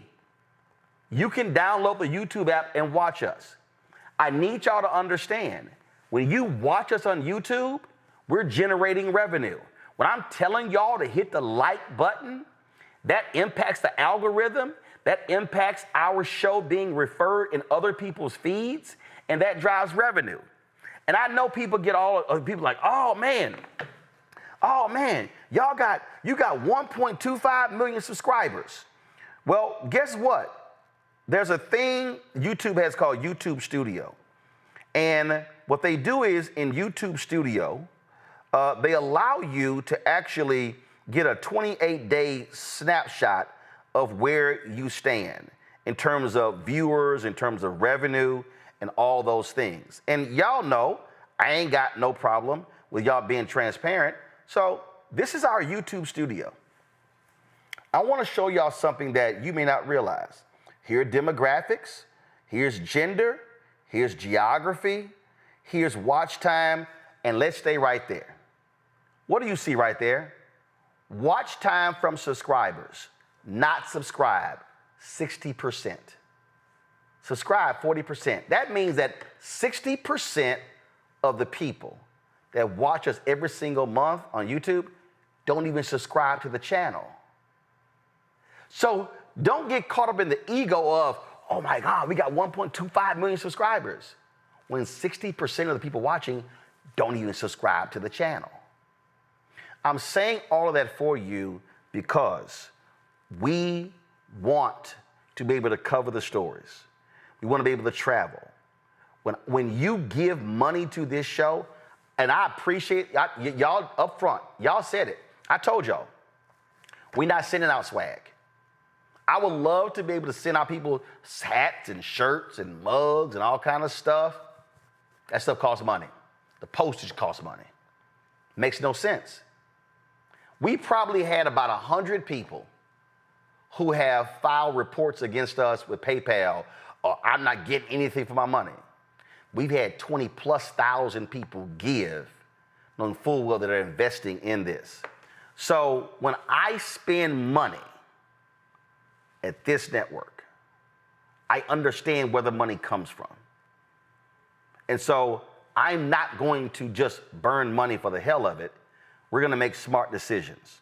So I wish we could stay in those fast channels, but they make no economic sense. There's no return on investment. There's none.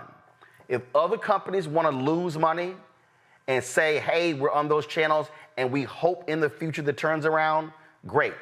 And you know what? I'm not saying we may not come back on those fast channels in a year or 2 years. But today, what I'm not going to do is waste resources and lose money when I know I can reallocate that money to either staff or in other areas. And so I just want to let folks know that. And so when we go dark, y'all say, man, what happened? That's why. So April 30th, I've given is the cutoff day. We got to give 90 days notice. So I got to pay for services for another 3 months, but I'm not going to lose money for the next 6, 9 months to a year. And so that's what we're doing. The thing here, but final comment from our panel here. So the thing here, Lauren, I have seen this too often with so many black-owned media outlets where folk make bad economic decisions, where they're spending money on stuff ain't nobody watching, where they're doing all sort of different stuff and nobody's showing up. It's about being here for the long term, and that's really, and unfortunately, a lot of these people in digital media, they burn through millions and millions and millions of dollars and ain't got nothing to show for it, except laid off staff pissed off. Yeah. I mean, there's millions that are donated to so many of these sites, angel investors and all of that, and it doesn't work out. It's an endless story. And of course, the level of competition in the media right now is not just media versus media. It's the fact that we do live in an age of technology that allows anybody, literally anybody, with the phones that they have, to report something via social media in seconds from where they're standing anywhere in the world. That has become a level of competition that has really meant that supply has sort of met demand in the business of news. And that, I think, has been a big challenge for a lot of these news organizations. There are several news organizations that are using a subscription model that's been pretty successful. If you have a broad topic that a lot of people are interested in and are willing to pay for, Punchbowl News comes to mind, and Barry Weiss comes to mind, and several others that are doing fairly well. At some point, that will probably run its course, but right now that's doing particularly well. But your point is well taken. There's a lot of people who invest, a lot of venture capital money in the millions that have been wasted. The Messenger situation that just happened is a great example. And it is amazing to think about a lot of these examples. They involve people who've been in the news business for a very long time. But unfortunately, they do have, in a lot of cases, ego making the decision-making. They wanted the big office in Lower Manhattan, the big staff, the big, fancy look. And it's very expensive to do that. And a lot of times it really doesn't lead to anything. You see on YouTube, there's so many people who are getting a lot of traffic with very low-budget situations and very low-budget presentations, and they're just telling a compelling story, and people are responding to it. Look, again, a lot of people just don't understand what it requires, what these things matter, and what we try to do, Reese, is just be upfront, honest, and transparent with people so they understand what's the real. Yeah, and I think that transparency is really revolutionary in this environment. And the reality is, it is a tough environment. You would think with it being an election year, it would be a boon to shows like Roland Martin Unfiltered and other institutions, but it's not. There is a certain level of apathy. I don't know where all this fundraising money is going. And there's a certain level of people being checked out of getting real content that is compelling and actually impactful to their daily lives. And so I think that this channel, your brand, is very strong because you have built up that cumulative credibility as opposed to trying to get instant followers, trying to focus on the glitz and the glam and the appearance, even though you're no slouch there. Be clear, I'm not saying that. But I'm saying the content is really king here. The credibility is really king. And that's what keeps people coming back. But the reality is this is a business. And, the fact that you have made access to your content free, there is a lot of money in subscription. Everybody can have a subscription on Instagram or whatever else and Patreon or whatever. Your content is free and it is enriching our community. And so I applaud you for being the businessman that you are and putting our community first and still making sure that people have access to this information that they truly aren't getting anywhere else at the consistency, quality, and volume that the Black Star Network brings. And see, and the thing that I need people to understand, because I don't think folk actually realize this. So take this here. So folks, this is called an LU800. This is the top of the line streaming unit. That's what this is.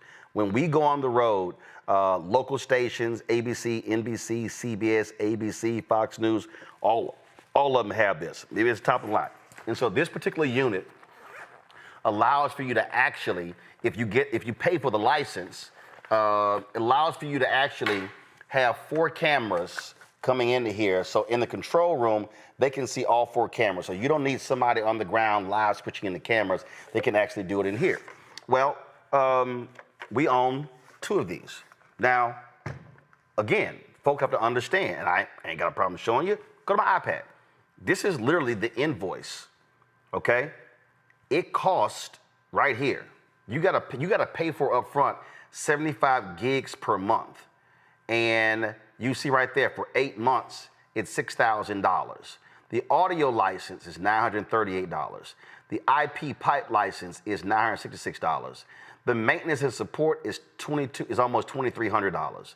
The multi-camera license, which allows for you to do 4 cameras, is $2,917. So the cost, this ain't the cost even of the unit. The cost right there shows you, folks, is $13,903. So you gotta actually have the unit, you gotta have a rack mount unit to receive the signal. And so total cost of both live views and a rack mount, I think, was around $60,000. So this is what allows us, when we go on the road, to be able to live stream by using the bonded technology. So when we're from the Capitol and we're from all around the country, now we can also plug up Ethernet as well, because sometimes you can't pick up the signal, but this is what this is. So I'm saying all of that. So now folks understand, these are hard costs. These are hard costs. Our app to get the Black Star Network app, which we control, y'all, that's $160,000 a year. That's a real cost, okay? $160,000 a year. So this is why I'm making these decisions. And what I've said to everybody working this show is that, listen, here's the other deal. And I can tell you right now, it's a bunch of startups that can't say this. There's not been a day where our staff was paid 1 minute, 1 second late. On time. Most freelancers, contract workers for companies, they get paid on 30, 60, or 90-day term.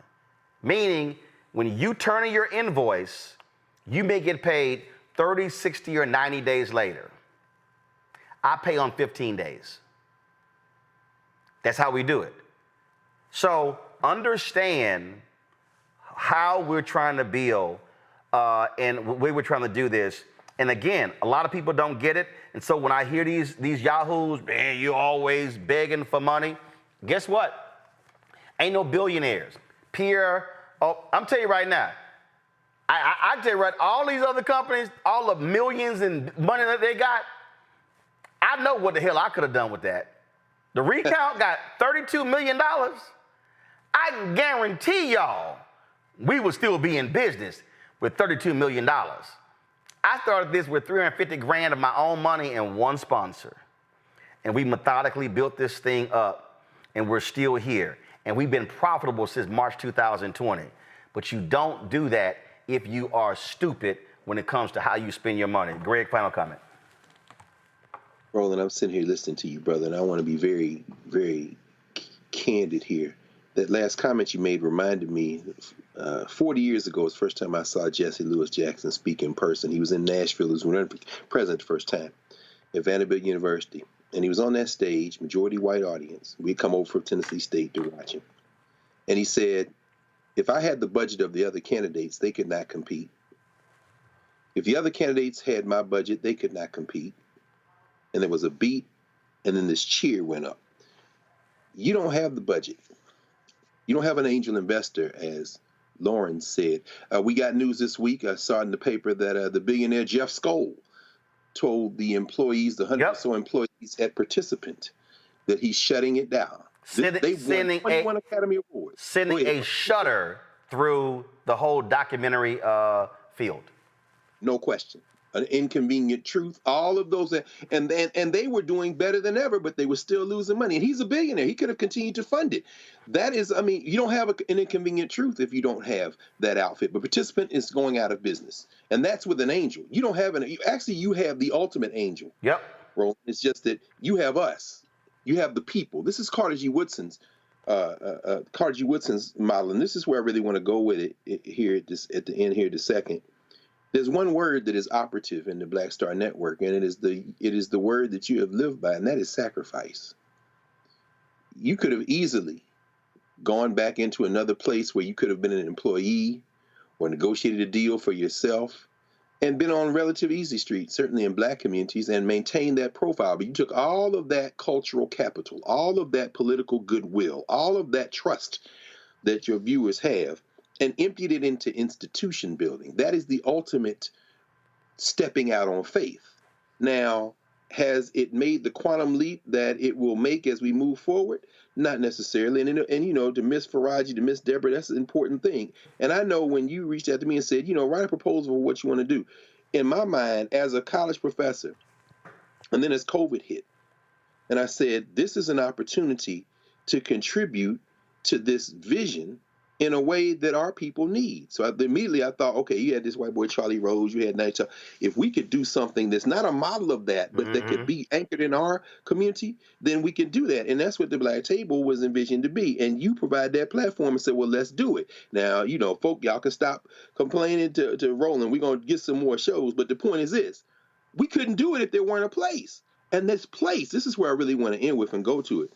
Everyone listening, all three of us, you know, not just me and Lauren and Reese and everybody else who has been in this space, Erica, everybody. I mean, you just go down the list, Julianne, everyone. When you walk into the studio in Black Lives Matter Plaza on 16th Street, a rock throw from the White House, there is a physical studio for the Black Star Network.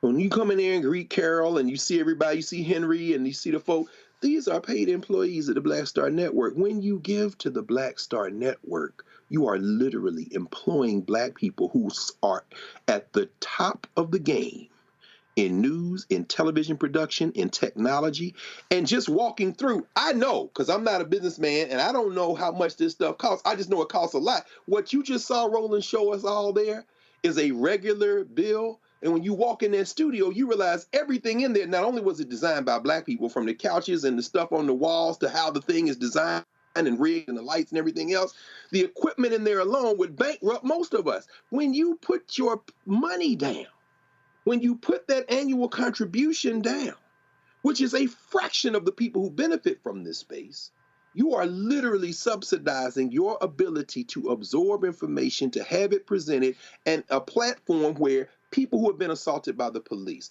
people who are organizing for our liberation, people from Africa to the Caribbean to all over the United States and beyond have a platform to come and make us aware of things. You are literally subsidizing our freedom, subsidizing our liberation. So for a business decision to be made to retreat temporarily from a space that you will not only enter it again, but overwhelm at some point, it is a testament to the fact that once again, through sacrifice, you are stepping out on faith and saying, we as a community have the ability to be the ultimate angel investors, not billionaires, but billions of people. Whereas we all do a little, nobody has to do a lot. Absolutely. Final comment is this here, folks, and just understand. And again, I keep telling y'all, I don't have any problem because I need our people. I think one of the problems is because we don't talk about things in a transparent way, business-wise, we don't really get it. There were ad agencies that promised us advertising if I launched the shows on the Black Star Network. I was not, we announced the network on September 4th, 2021. We didn't launch the shows until that February, because there were ad agencies that said, oh, we see the concept, but we want to see the actual shows. They never came with any advertising. So just for everybody to understand, I need everybody to understand, my show is a show, Black Star Network is a network. To do the Black Star Network was $500,000. That's producers, that's hosts, that's the digital, that's all the added stuff. We don't have to actually be in the studio. I just want y'all to understand. I know how to actually do this show from the crib. We've done it at home. We could do the show via StreamYard. Studio is $15,500 a month. The fiber from Comcast is $2,000 a month. We don't have regular Wi-Fi here. We have fiber. It's $2,000 a month, okay?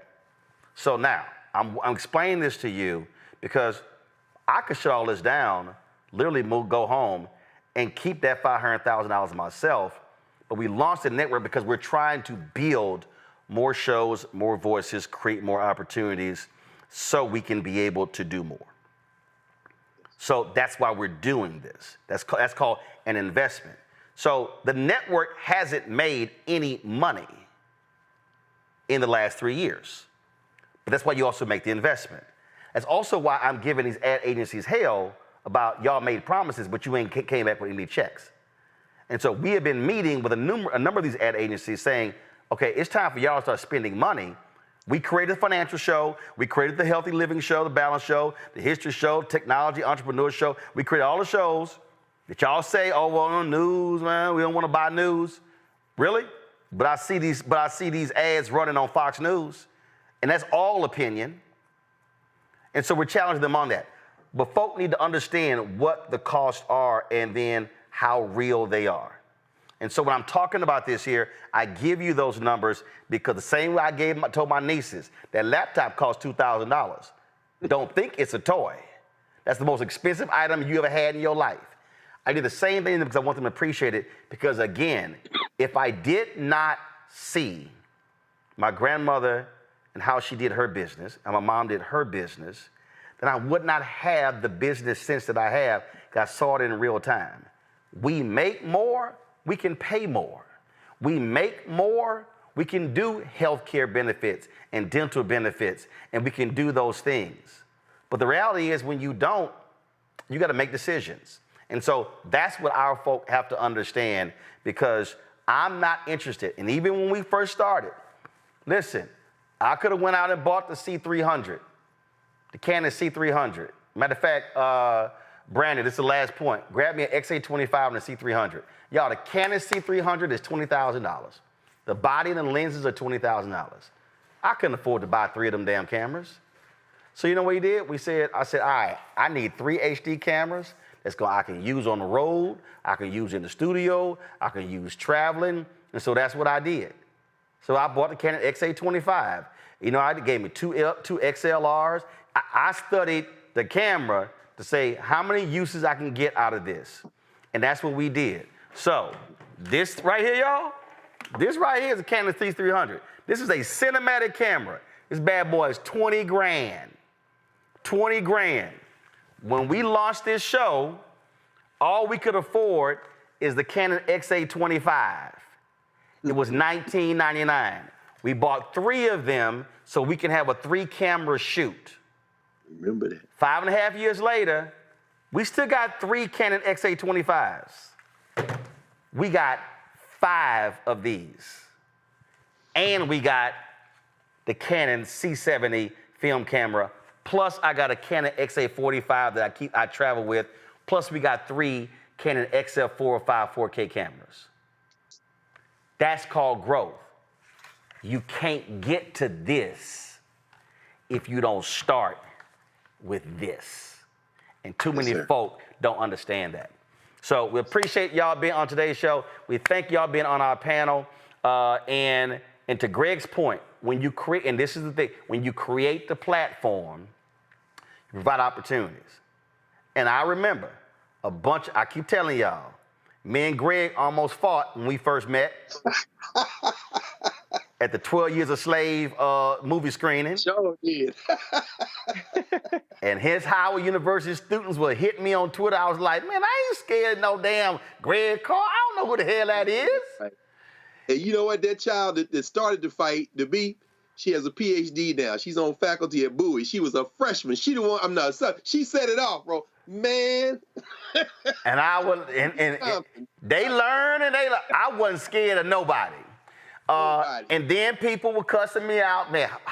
How you putting that foul mouth, that nasty woman Reese on your show? And then Reese comes on the show trying to be all prim and proper. I'm like, hey, that ain't who in the hell I booked. Your ass need to be who you are on the damn show. That is true. True story. I literally I said, what you doing? I'm like, no, do you? And so now, she got book, card game on Sirius XM. But y'all, look, the stuff Lauren does, Lauren got her Substack deal, Y'all, you create opportunities not just for you, but for other people as well. So their voices also can expand. That's why there's a whole bunch of them Negroes you see. Let me tell y'all something right now. April Ryan, her first place where she got paid to be a contributor was on my show, Washington Watch. Nia Malika Henderson, her first opportunity to do television was on Washington Watch. Laura Coates, the first time she ever actually hosted a national show was my show, News One Now. Gianna Caldwell, Shermichael Singleton, Paris Denard. I can go all down the road, Republicans and Democrats. That's why you create black platforms, black-owned platforms, to create opportunities for people to be able to have a voice and then build from there. But you cannot do it if you broke and out of business. Lauren, Greg, Reese, I appreciate y'all being on the show. Thank you so very much. Folks, if y'all want to support us in what we do, and it's real, I'll lay out to y'all. Our Bring the Funk fan club is real. I'm telling you, if 20,000 of our fans say we're going to give $50 each every year, that's $1 million. It's $1 million. Huge for us. If you can't give that, you give less, understand. You can give more, great. But if 20,000 fans give $50 each, y'all, boom, we're there. Somebody in the chat goes, maybe Oprah can support. That's the problem. Greg told y'all that. We ain't got to wait on Oprah. Not when we move as a collective. So, $50 a year is $4.19 a month, 13 cents a day. I'm already talking to 3 or 4 other people who want to carry their shows on the Black Star Network. Trust me, we're going to have other shows. We are not going anywhere. We're building this. And so, you can send your check and money order. P.O. Box 57196, Washington, D.C., 20037-0196. Cash App is $RM Unfiltered. PayPal, R Martin Unfiltered. Venmo is RM Unfiltered. Zelle, RolandSMartin.com, RolandMartinUnfiltered.com, and download the Black Star Network app. Y'all, we should easily be at 100,000 downloads. So please download on your Apple phone, Android phone, Apple TV, Android TV, Roku, Amazon Fire TV, Xbox One, Samsung Smart TV. Also get a copy of my book, White Fear, How the Browning of America is Making White Folks Lose Their Minds, available at bookstores nationwide. Get the audio version on Audible. And beginning next week, we're going to have the commercial ready. A lot of people have been asking me this. I had a whole book on the 2008 election with President Barack Obama. All of my reporting. And so we're going to have that at a special rate for all of you beginning next week. And I will personally autograph every single one of those books.